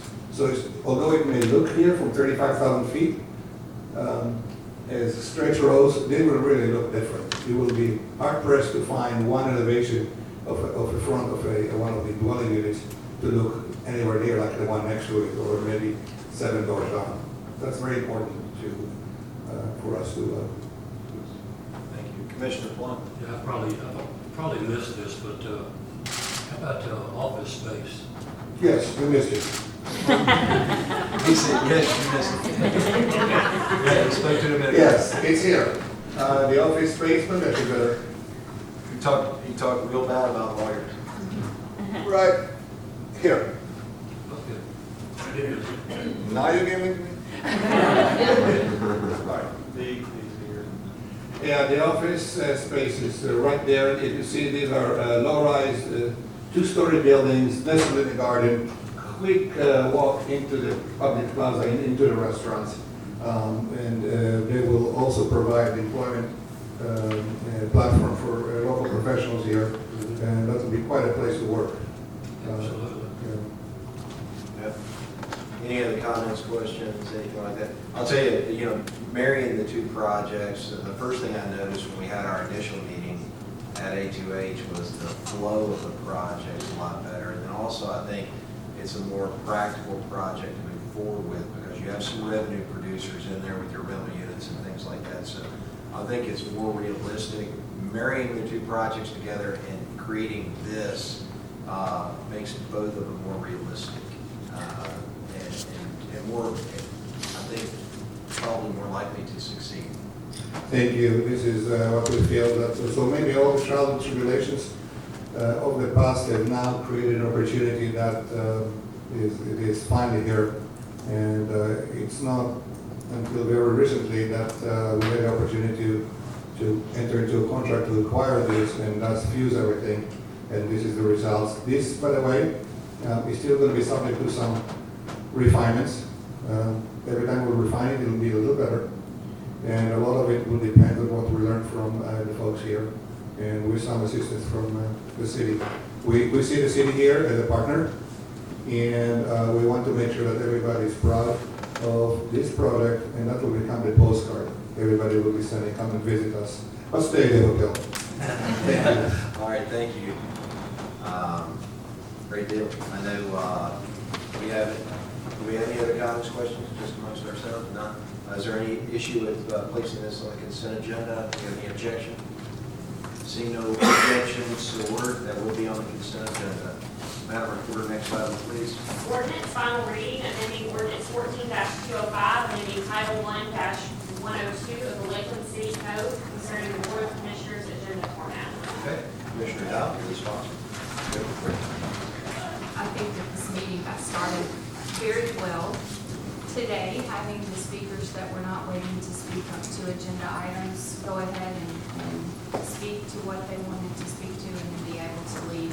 I think that it creates a flow to the meeting so that they're here for the things that they would like to hear for the people that stay. So I'm for this. Okay, great. It's final reading, so we won't be able to place it on the consent agenda, but I think it's got probably unanimous support. If the previous session is a telltale sign of that. Any comments, questions, anything like that? Okay. Madam Recorder, next item, please. Ordinance final reading, amending Title 13, Chapter 1, Property Maintenance Regulations miscellaneous, establishing responsibility for right-of-way maintenance adjacent to private property. Okay. I think we're all familiar with this. We want to hear any presentation from staff. This is for the right-of-way maintenance of any property you're going to be responsible for. Yeah. Y'all have any comments, questions? Y'all want to hear a presentation? Nah. Okay. I have one comment. Yeah. Okay. Based on our discussion earlier, we'll check on the one issue about trees and debris in front of them. Great. We'll have that for next week. Next week. Okay. This will go on the consent agenda. It's final reading as well. Madam Recorder, next item. Ordinance final reading, amending certain portions of Title 14, zoning and land use control, Chapter 4 signs of the City of Lakeland's municipal code pertaining to, but not limited to, sign zones, temporary signage, and content neutrality. Okay. I know this one's going to draw discussion, so go ahead, Tom. You want to present? Jim, you want to present for us? I'm going to jump in. I've had several comments from commissioners recently about a lot of details about the ordinance, and I think there's probably general consensus to defer this and relook at big chunks of the ordinance and kind of dig into the details a little more. So if we could do a full presentation if you'd like, but I think there's some interest in going back and having a bigger look at it. Before we agree on deferral, let me allow Bill to come up and speak to us. Bill, you still want to speak if we defer? Just to confirm the reasonings behind. Come on up and speak to us. Give us your name and address for the record, please. Bill Morgan, 9569 Sequoia Point Cove, here in Lakeland. I attended all the banquet meetings that was going on, and there's things change as time lapses. For instance, the shopping center language that's in there now wasn't in there when the planning commission reviewed this, and passed by the earlier board. There's some other sections that have been left out when the planning commission went through the ordinance to see what they wanted to do. The issue with the larger signs in the I-40 zone and the I-64 zone are very pertinent, because not only are the immense size that the signs are, but there seems to be some misperception that all of these are monument signs. And the only ones that would require to be monument signs would be the ones that are actually on I-40. And anything on Canada Road, Beverly Rivera Drive and all that could actually be 20 feet high with an 18-inch column going up to the sign.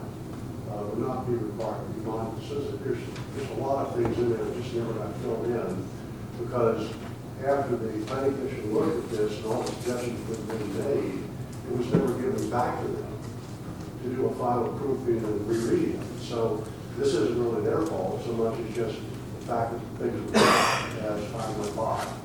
And, Yeah, and I'm not going to document time, but I will tell you, I don't know if you were here in the previous meetings, but the commissioners had a lot of questions about different parts of this. I had a question about part of it. And so that's kind of what we're seeing as well. And so we want to continue to work on this. And certainly we want to produce a great product that meets your expectations and other citizens. So we're going to continue this. It sounds like commissioners, we don't have an objection to the deferral.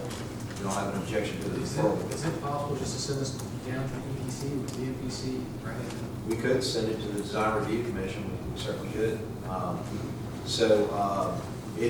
Let's get some advice from our city manager. Hang on one second, Bill. Get some advice from our city manager on what process you want to follow. Do you have something in mind you want to get back with this one? Yeah, I was thinking because, a lot of we're not talking just minor details here. I think we're talking about the way it's constructed.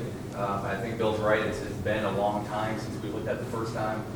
We have a new planning director who didn't get to weigh in on this originally. So I would think going back to the DRC, it's two ways to do it. One, I think send it back to them, let them sort of look at it broadly. And there's two things they could do. One, look to amend the existing like we've done this time, or honestly start from scratch. There's other examples we can use as a template and then modify it, put it in context with Lakeland. That might be something to look to the DRC and MPC to decide how they want to proceed. The other way, which I don't know if I'd recommend on the front end, would be actually create like a assigned committee to do. I probably think the DRC and MPC could probably be that committee themselves. We have an excellent MPC right now, so that might be where we started, kind of get a feel for them, address some of the concerns that have been brought up at this body, and then see where we go from there. Yes. What do y'all think, commissioners? The assigned committee or just the DRC? We have, obviously Bill's got a tremendous amount of insight, and I'd like to be able to utilize that if we could in some way.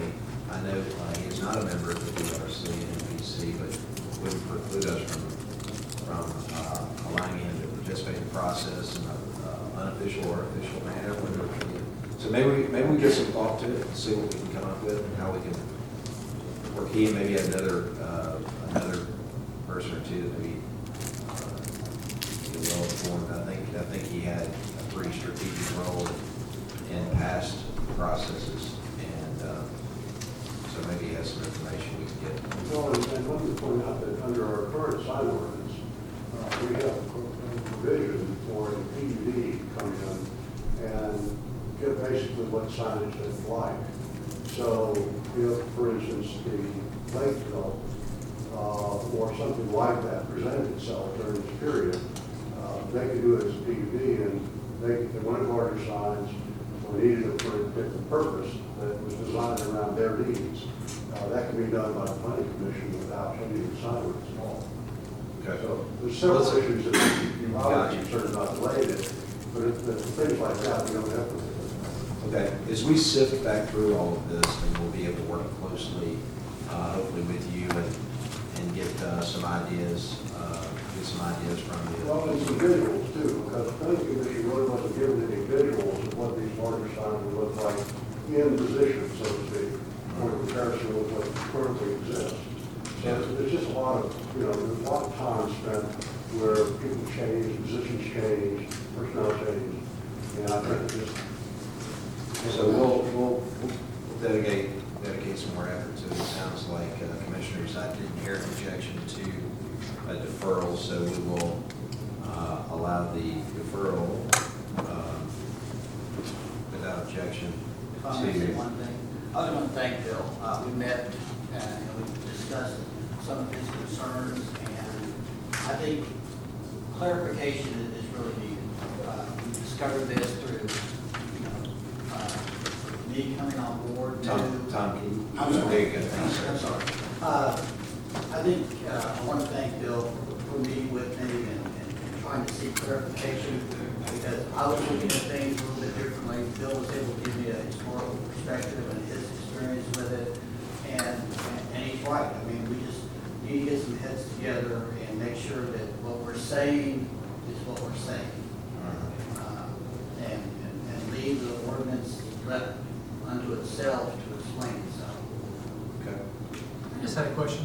If you were going to speak on this topic, let's say we didn't decide to defer at the beginning and we were going to have a conversation, was it your intent to come to the mic and ask us to defer it tonight? He's speaking to Bill. No, Tom. Oh, to Tom, okay, I'm sorry. Was it my intent to ask for deferral?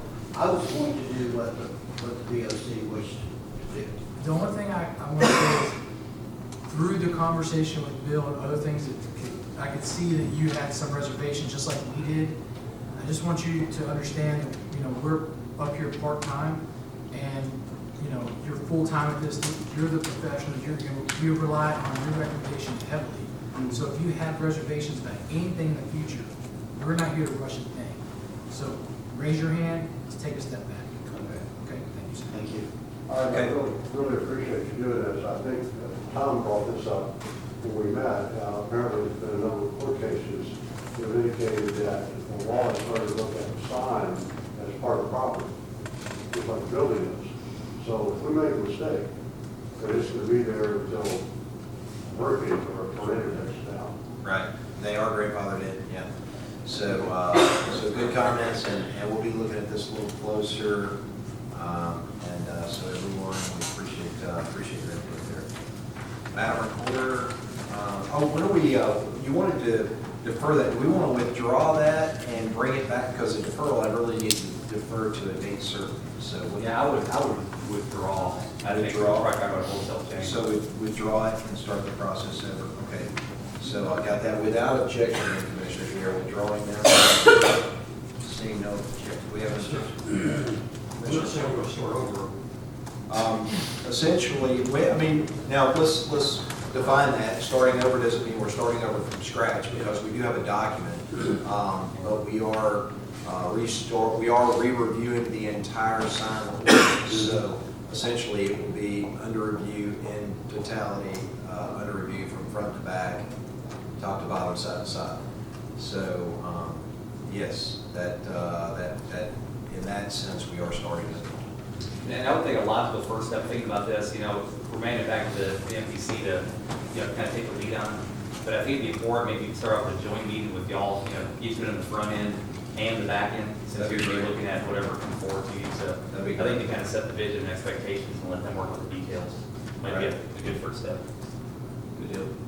Okay, y'all okay with that? Yes. All right.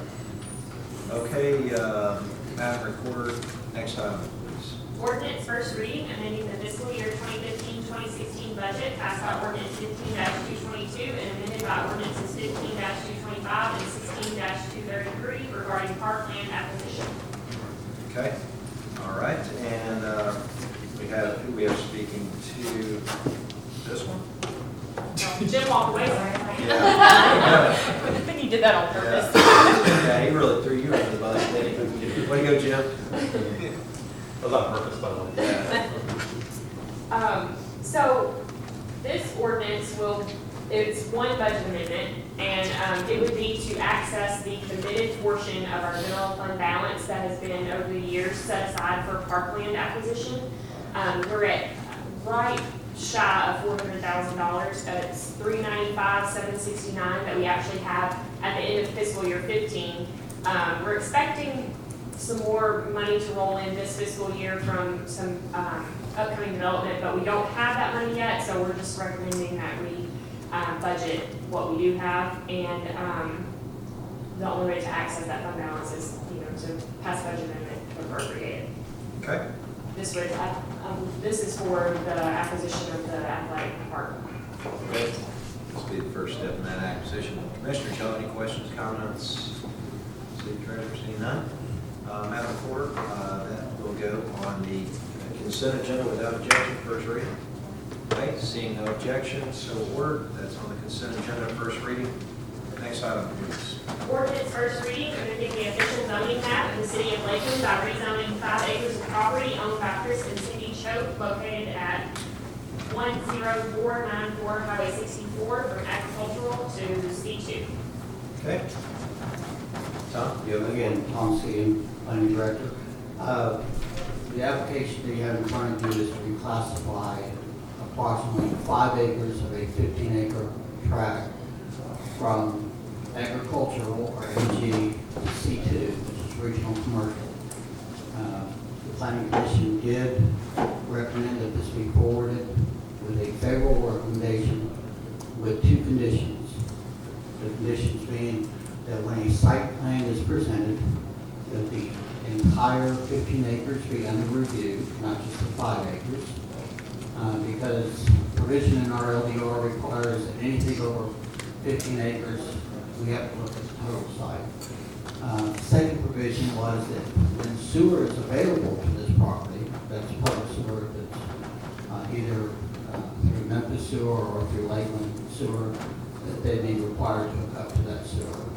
Right now, the intent, or the plan, I should say, is to put in a septic system because sewer is not available in that area.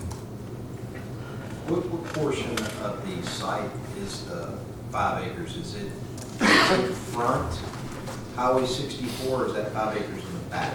5 acres in the front. Okay.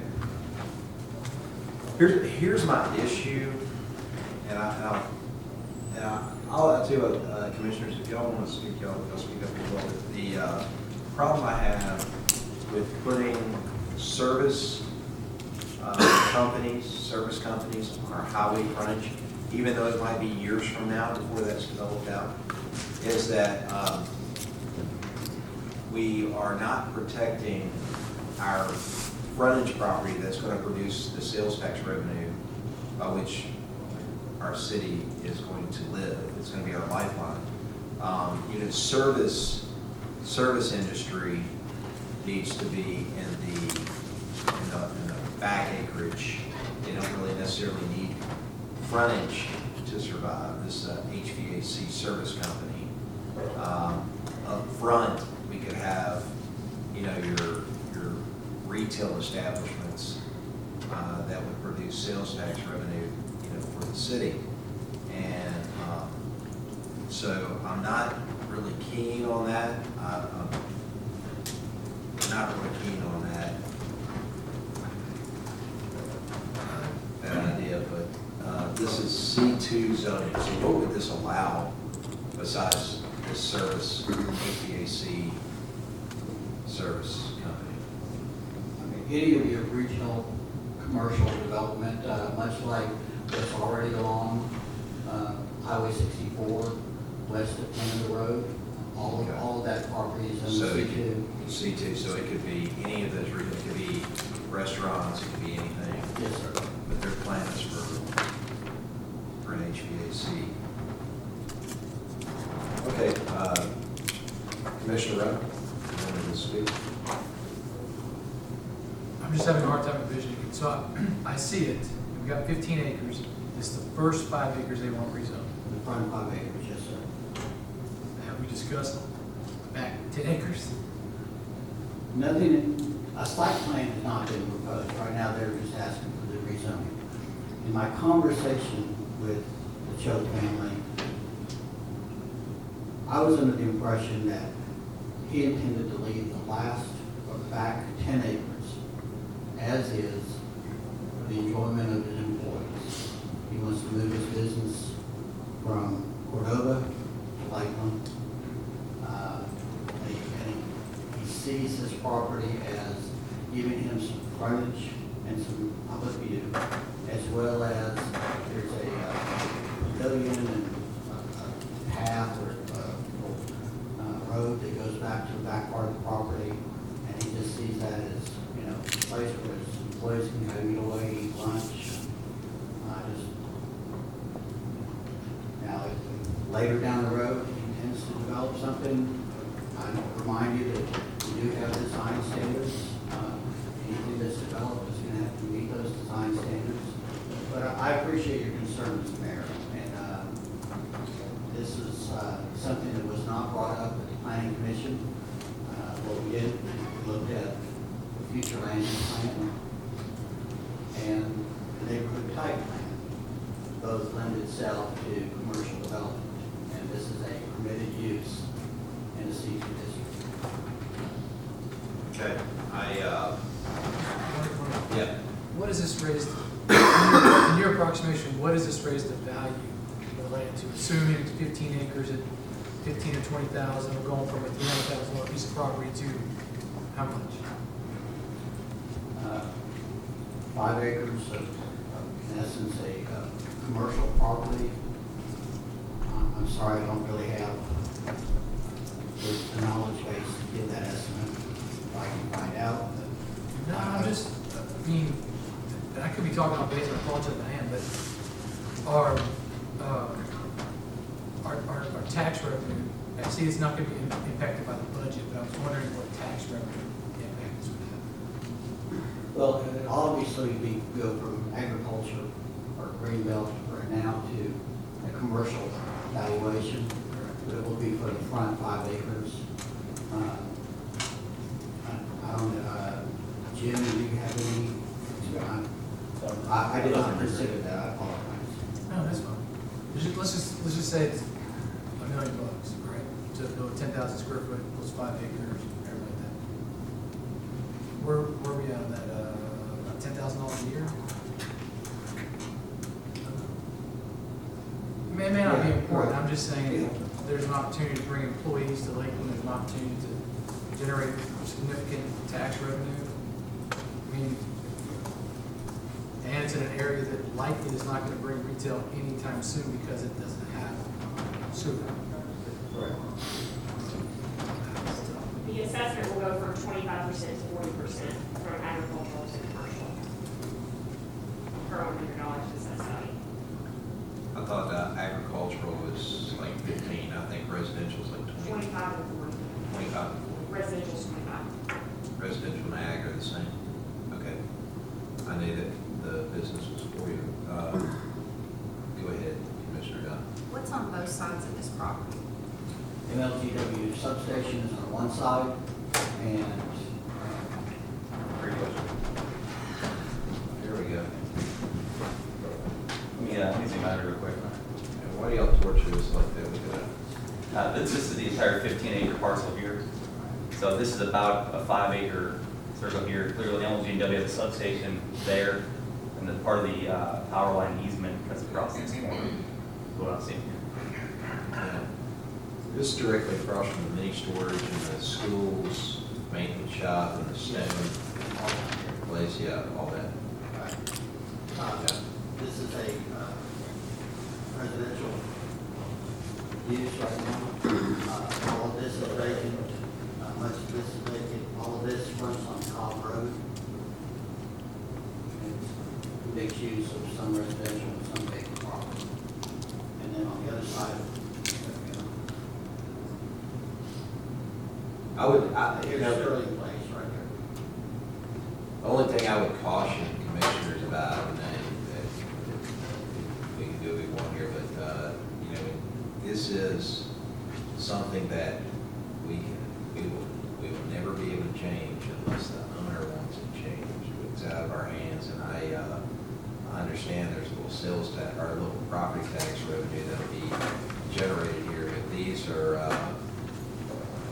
we don't consider our overall goals when we look at these. If we just consider the fact that it's going to bring us a little property tax revenue, they're also going to have street repairs around. They're going to have, fire service provided. So the property tax revenue that it generates, be a lot of that will be dedicated to those basic services. Whereas, with sales tax revenue,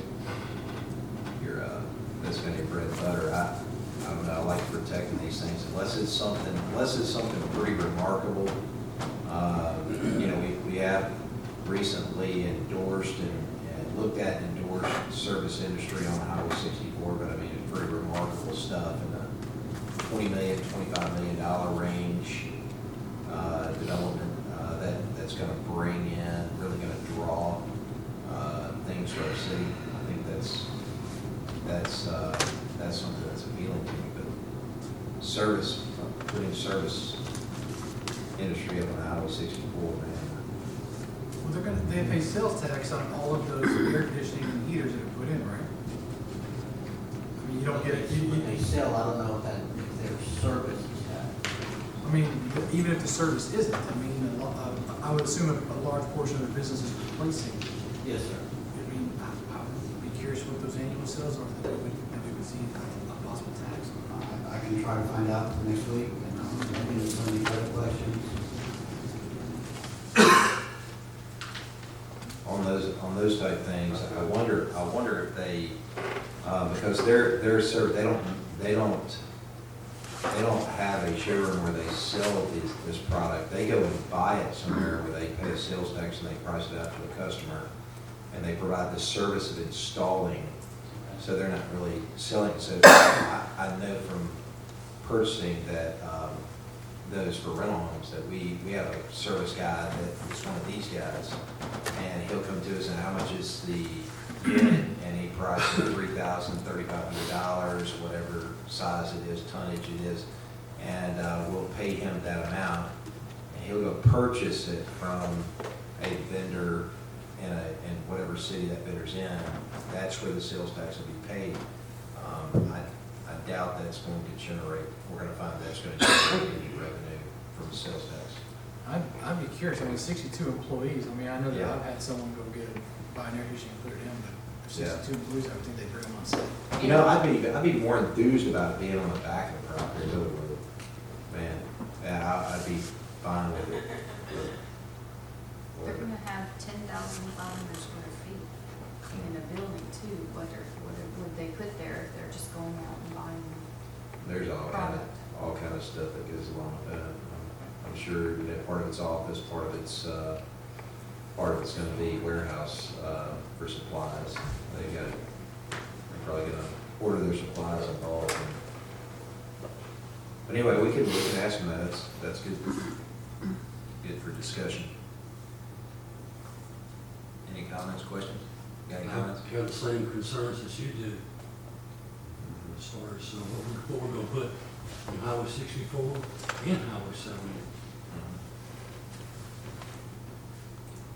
Good. So, hey, can we get the answer to that question on the sales tax? Just confirm what we're talking about there. And can we find out what they're actually going to be doing there? Or? Yeah, we can. Okay, so what? I mean, this is just a rezoning, but can we get them to come in and enlighten us a little bit on what they may be doing there? I'm sure that they're going to park their vans there. I assume it's service vans. And their employees are going to report to work there, and they're going to have storage for their materials they repair these units with, and they're going to have offices probably for their business owner and receptionist and whatever. I will encourage them to come to the next meeting. Yeah, that would be good. You want, if I get the answers to some of these questions before we leave, you want me to email those to you? That'd be great. Yes, sir. Thank you. All right. Okay, Madam Recorder, do we have any other comments, questions, Commissioner? Okay, we should see them next time. Madam Recorder, next item, please. That one will not go on the consent. Thank you. Resolution approving the concept plan for the Parks and Recreation, Athletic, and Community Park for the city of Lakeland, Tennessee. All right, Robbie? I'm simply the introducer on this one, but I want to make a couple points from our last meeting. We had some great discussion, obviously, on the park. We brought forward about a 20-acre park design concept, and there's a couple things that stood out from the discussion. One, is it expandable, which that concept was not. And then secondly, making it tournament ready to host outside tournaments. So we turned over our fabulous designer, Richard Smith, and he brought forward a concept. There's two options that are talked about. One, expanding to the north onto the school site, and the other one going to the east onto the Harding site. So far, we explored going north onto the school site. So he's going to talk through the proposal and kind of how we came up with this. And so really our first step here, we can take our time, make sure we get this right, is to set this boundary. So if it is acceptable to go north onto the school site, then of course we'll have to talk to the school district and work an arrangement with them to make this happen on their site. So we don't own that currently, we have to get an arrangement with them. But I think if we can get a concept sort of agreed to, we can work on that piece of it. So I'm going to bring up Richie Smith and he can talk through what he's been doing and working on since our last meeting. All right. Richie, you have the floor. Just give your name and your business address and your business for the record, please. Thank you. I'm Richie Smith, landscape architect with Richie Smith Associates, 65 Union Avenue, Suite 1140, Memphis, in the Cotton Exchange Building. And I don't know if we have this image. Excellent, thank you. This board may not be needed. And I don't know if also, thank you, if there were prior handouts, I brought a few of the aerial.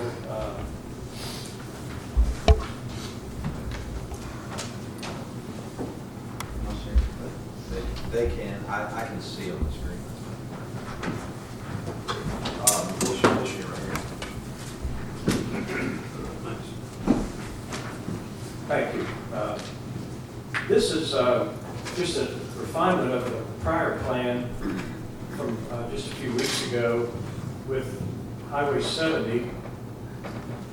This is the 18.5 acre proposed park site between Scotts Creek and the Jones-Gilliland property. This is the boundary for Lakeland Middle School along Scotts Creek and then swinging over to the west and up toward Old Brownsville Road. The middle school is just off the map. The various fields and amenities for the middle school master plan sort of step down the landscape going into the Scotts Creek flood zone. And I say flood zone, it's not a literal flood zone, but it was a geographic floodplain created over the millennia by the meandering Scotts Creek. The site, excuse me, is beautifully bounded by a bluff with mixed hardwood trees on the west, some riparian trees along Scotts Creek. We have the 200-foot wide Texas gas easement, which of course removes trees and any other substantial vegetation. But this is a very close variation of the concept plan from several weeks ago with a nice entry in the center of this large open meadow between the boundary of the trees, swinging up, kind of hugging the bluff edge with large parking.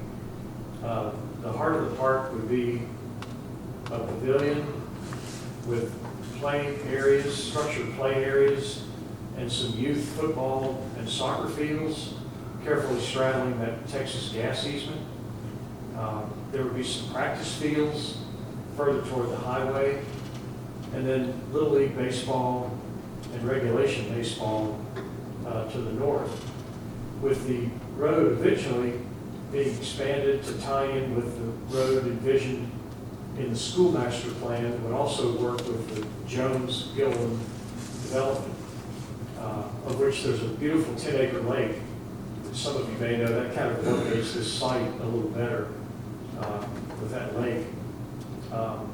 One of the things we looked at that Jim mentioned was, could you do a 4-field layout for Little League baseball? We mentioned before that it would fit, but be difficult. It would consume the entire site and almost edge into the creek. The bigger issue was you could not light that field because it'd be difficult to get light permitted within the Texas gas easement. So that led to your suggestion, what if we looked possibly north or even east, if the north side didn't work? East would be across Scotts Creek in the Harding site. So this could work. There's a 4-field layout. You might recognize the kind of wagon wheel. It's a little faded with the light.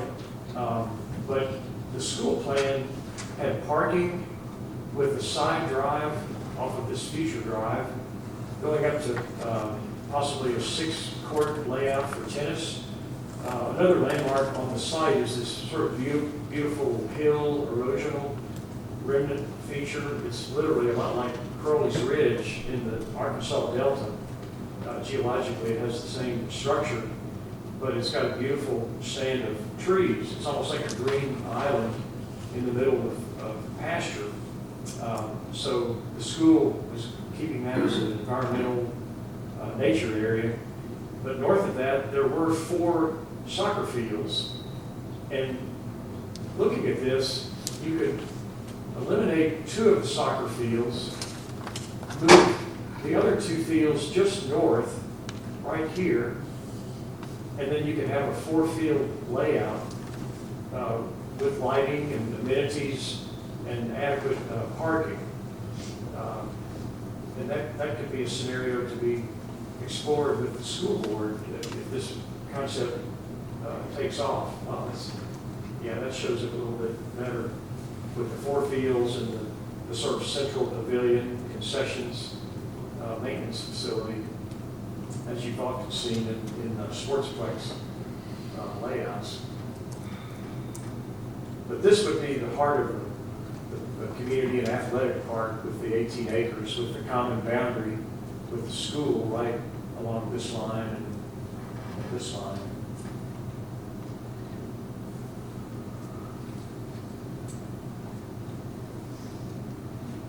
I don't know if Robbie or others would like to add anything, but we'd certainly be glad to answer any questions. Commissioner?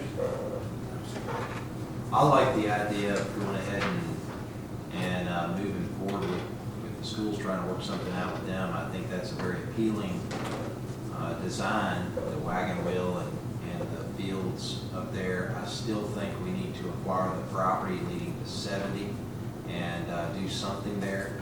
I know you've roughed in a couple of things and all of it looks pretty good. It doesn't mean it's as good as we can get, but it's good. And I think that's probably where we need to start is the school. If it didn't work out with them, if they've just got different plans, then we could go to Harding and look at their property. What are y'all's thoughts? I like this. I like the way it flows and it's connected to the school property. I like this. So we want to talk to, is everybody okay with going to this, approaching the school board about this as a possibility, going that route first? What do y'all think? Commissioners, you all right with that? Commissioner Rowan, what do you think? Okay, so we'll approach the school board on this. Our Parks and Rec, you'll get with Commissioner Dow on this to approach the schools. Sure, I guess, is that okay? Mm-hmm. All right. Good, thank you. Very good work. Thank you, Mr. Lawyer. So, commissioners, this, I'm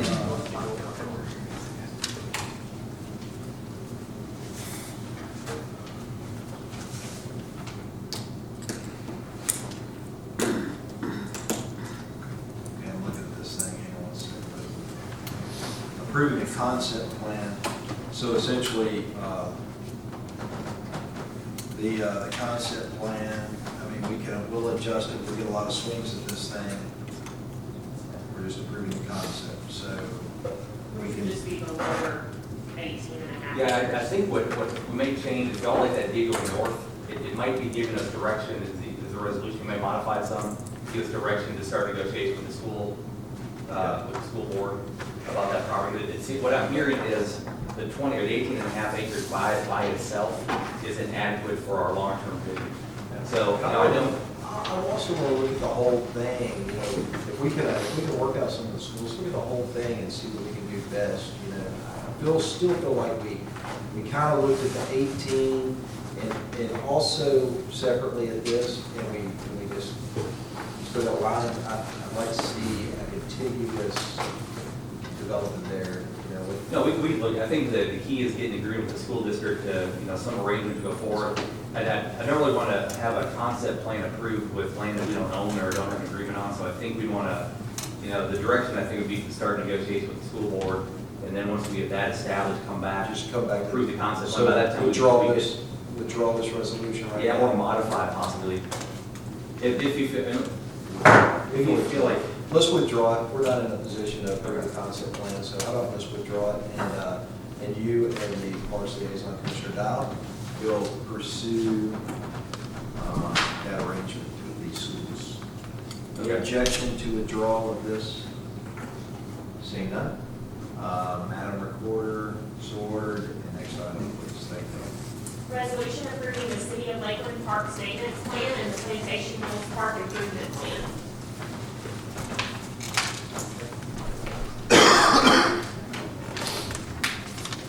So, as you see in front of you, I put it upon myself to make sure we have some kind of maintenance plan with all of our parks. I mean, that's something that you know, I value, and I think the city needs a value of keeping these parks and maintaining them, and not just maintain them, but get them up to code, get them up to national guidelines. And in this plan, it has all the basis on what my recommendations, not just my recommendations, but all the resources, the public input that I got, you know, that I've received from this in putting the plan together.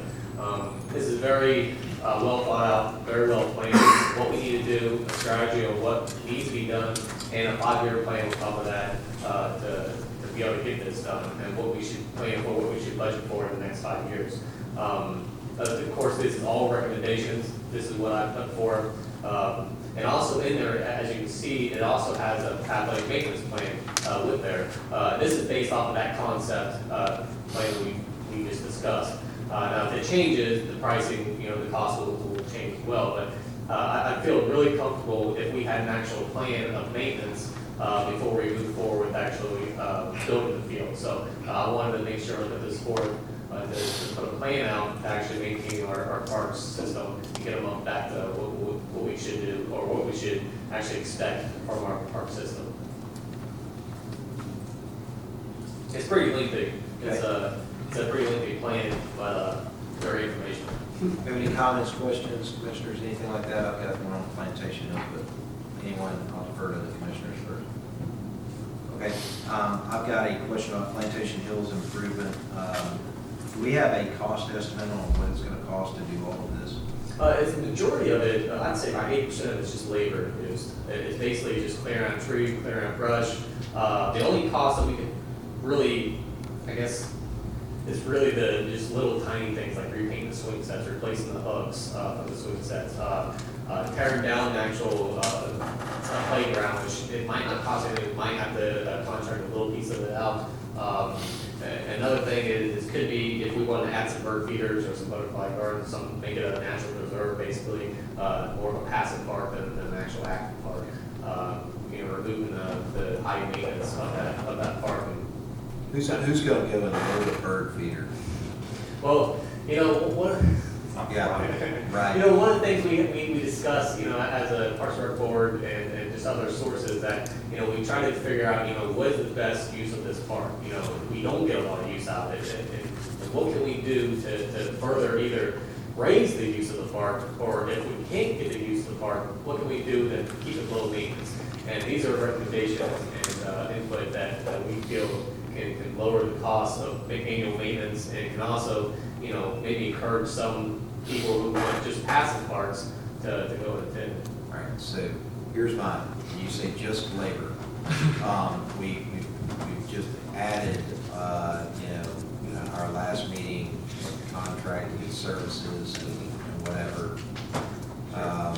because our people are overwhelmed and need assistance out in the field. So just labor, easy to say, but yeah, it takes time and effort, and you know, these things are very difficult, you know, and you can probably apply these comments to about anything in government. When you have government install something, you have government begin a program or whatever, you know, cutting something out it's like pulling teeth. It's always very, very difficult, and I understand that.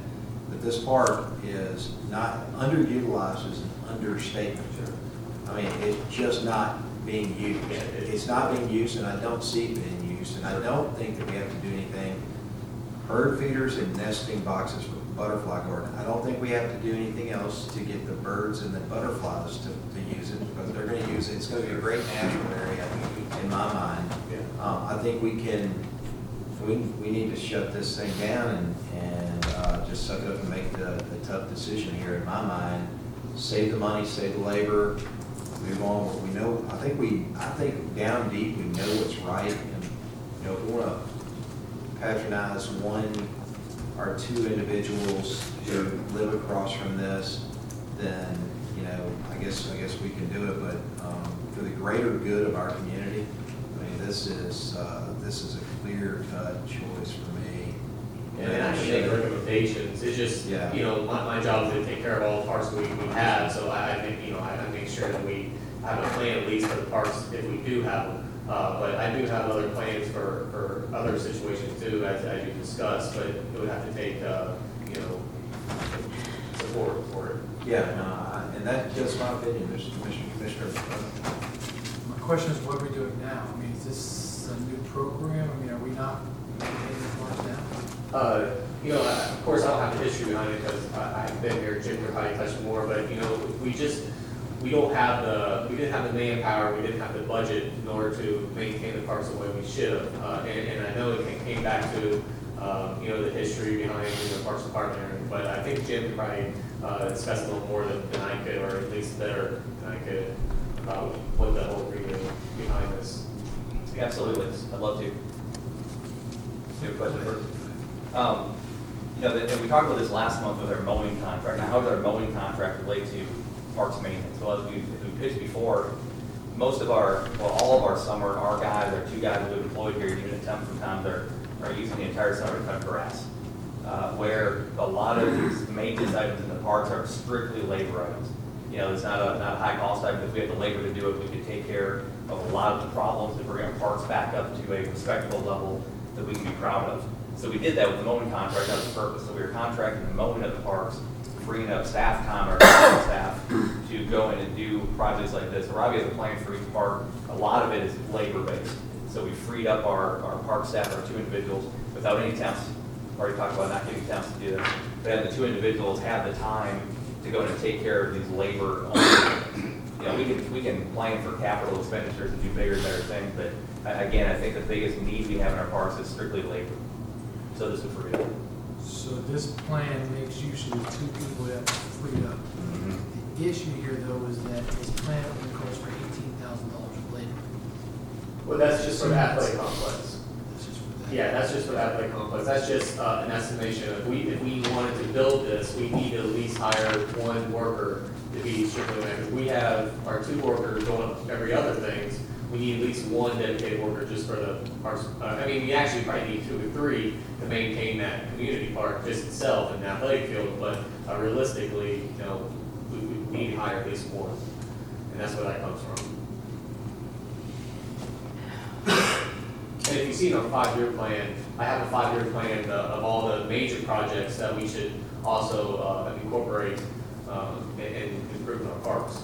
So in addition to the 2 people that are being reappropriated from cutting to this, is an additional $18,000? Well, only once the athletic complex, it's just my suggestion, my recommendation, we hire 1 more parks worker just to work on the area there. I mean, so what you're saying is to date, we are 2.5 workers behind on maintenance to our parks. No, I'm sorry. Future. To date, though, we are 2 full-time workers behind, and once the athletic complex is built, we are an additional 75% of the worker behind. Yes. There's a lot of park. Usually parks departments have they usually have 6 to 7 workers maintaining the parks and facilities, especially if you build a big athletic complex like this. But we're growing. We're going to get there. It just won't take time. We're building basically everything from. But it's not based on the building. Today, we're 2 workers. Yes. Yes. And so labor is a precious commodity out there, Yes. so when we talk about it, we don't want to take it lightly. And I'll tell you, we could either bring Plantation Hills Improvement Plan as a separate resolution, or I'll ask to divide the question in the meeting. Sure. Commissioners, as a procedural explanation of dividing the question is when you have 2 different topics under the same resolution, you can ask to divide them under 2 separate motions. And without objection, if they don't bring it as 2 separate, then I'll ask that it be divided for separate consideration. The Parks and Maintenance Plan, I don't really have an issue with. The Plantation Hills Improvement Plan, I do. So The problem is, though, if you don't don't mind. The problem is he doesn't have that cost broke out separately. No, because you would have to, as far as budget-wise, as far as the main projects, those are the only ones that actually need to be budgeted out. And in that 5-year plan, I wanted to make sure I listed the projects first before we actually go, because most of these, probably all of these will have to be contracted out, bidded out. So I don't really have a number for you to be able to. So the labor-only piece that we just reappropriated 2 people for is gonna have to be bidded out. No, the projects in the 5-year plan. Just the major projects that are in the 5-year plan at the very end.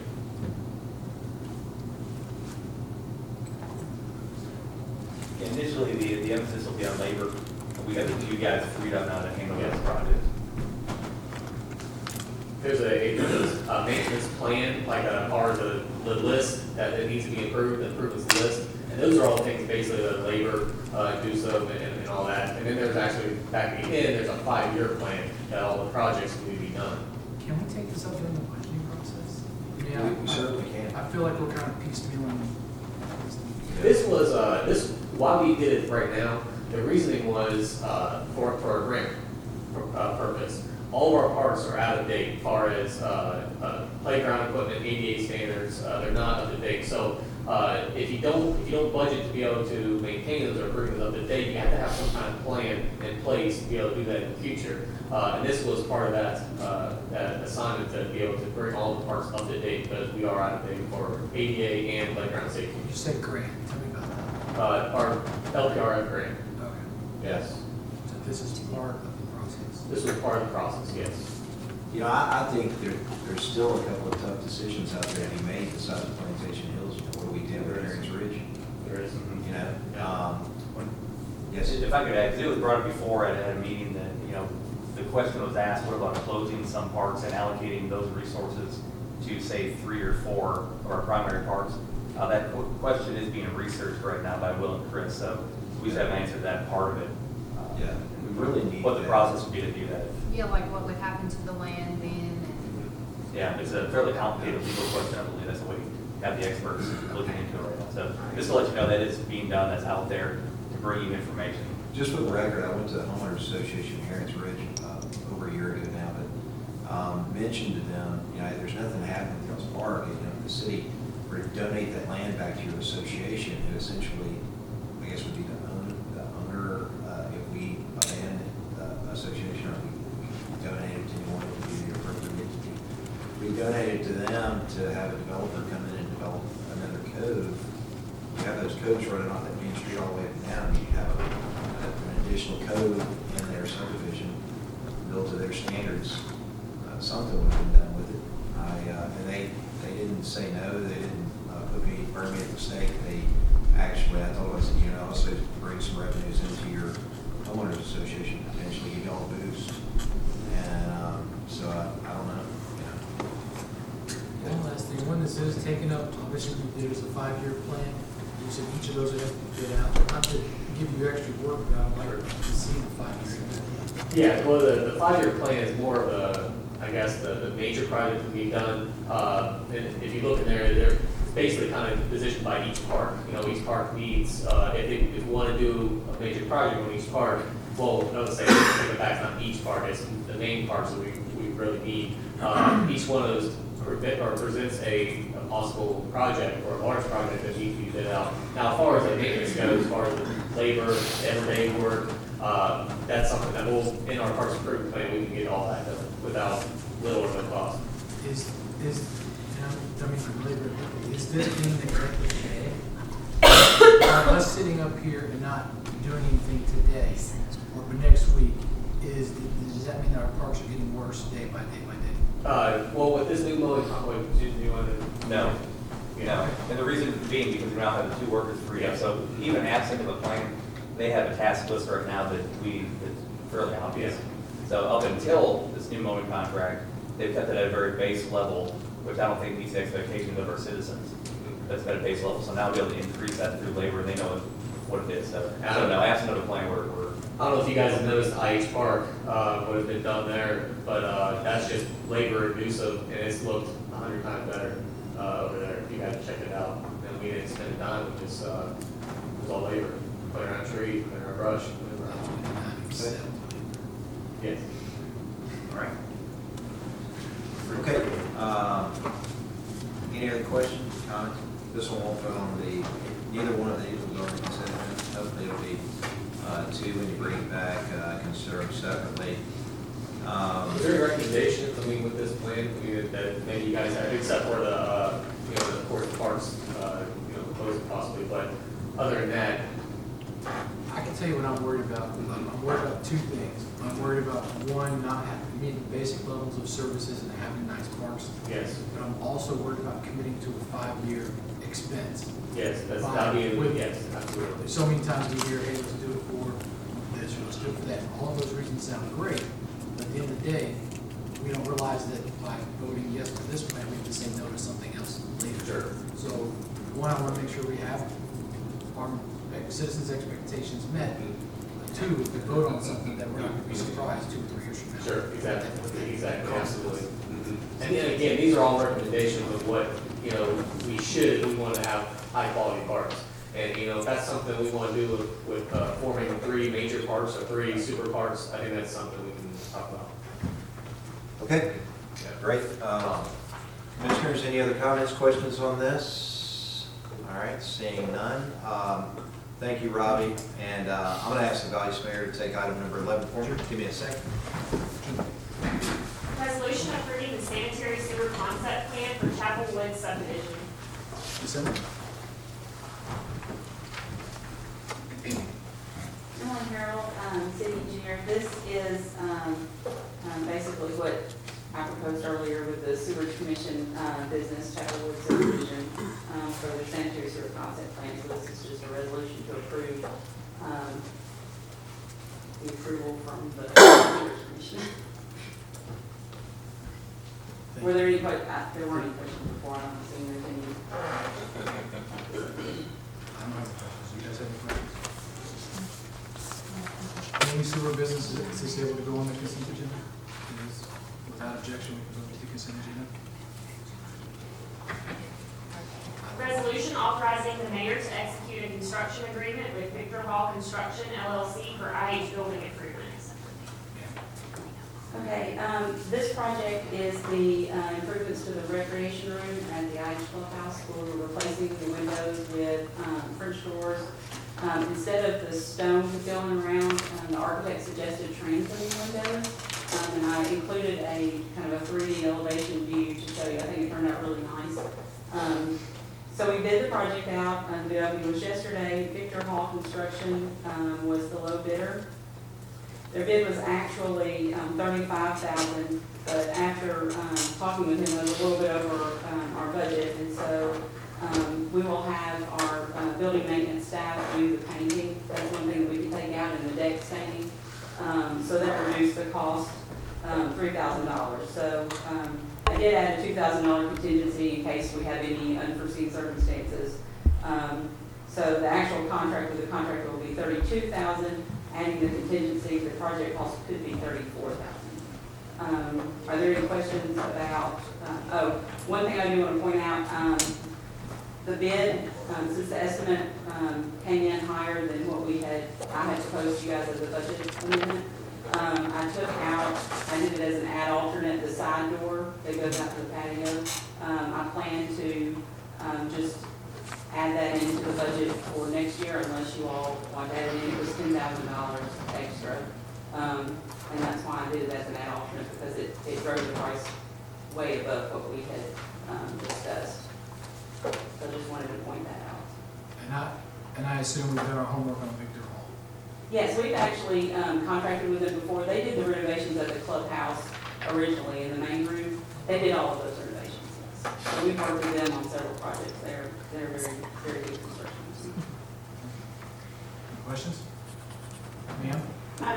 Because this is over budget from what you guys approved in the last budget amendment, if there's no objection, I will add that into the budget amendment that's going to come for you for first reading next week. Because it is roughly $10,000 more than what was originally proposed. So we did a budget amendment for $25,000 for this one. Because we have an option. Yep. That's pretty clear cut. So I don't see an objection to that. Commissioner, I guess I took your item, sorry. No, you're fine, I believe we're in agreement to let it go to consent agenda. Okay, thank you. All right.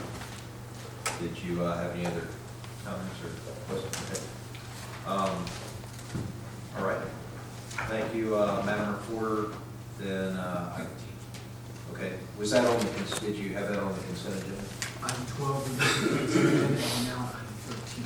13, okay. Very good. Madam Reporter, item number 13. Resolution authorizing the mayor to execute a construction agreement with Victor Hall Construction LLC for IH Park improvements. Okay. Okay, believe it or not, these were three separate sealed bids, the gateway and the park and the building, but he did get all three, he was a little bidder. So this one is a contract with Victor Hall Construction.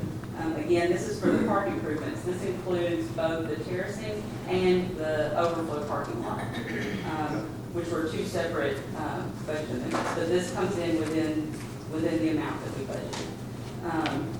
The base bid was $127,769.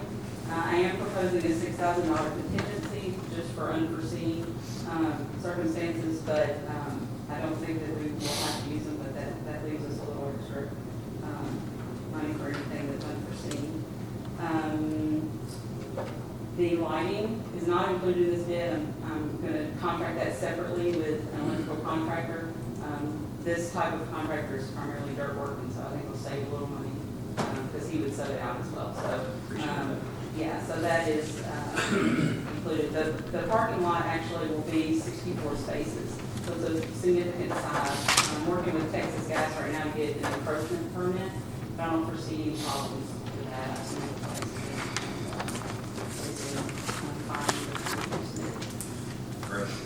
It will be a gravel parking lot. It has the possibility of being paved in the future, but for now it is a gravel. Good. Very good. Any questions, comments? This comes on the consent agenda without objection. So ordered. Madam Reporter, next item, please. Resolution authorizing the mayor to execute a construction agreement with Victor Hall Construction LLC for gateway signs. Okay.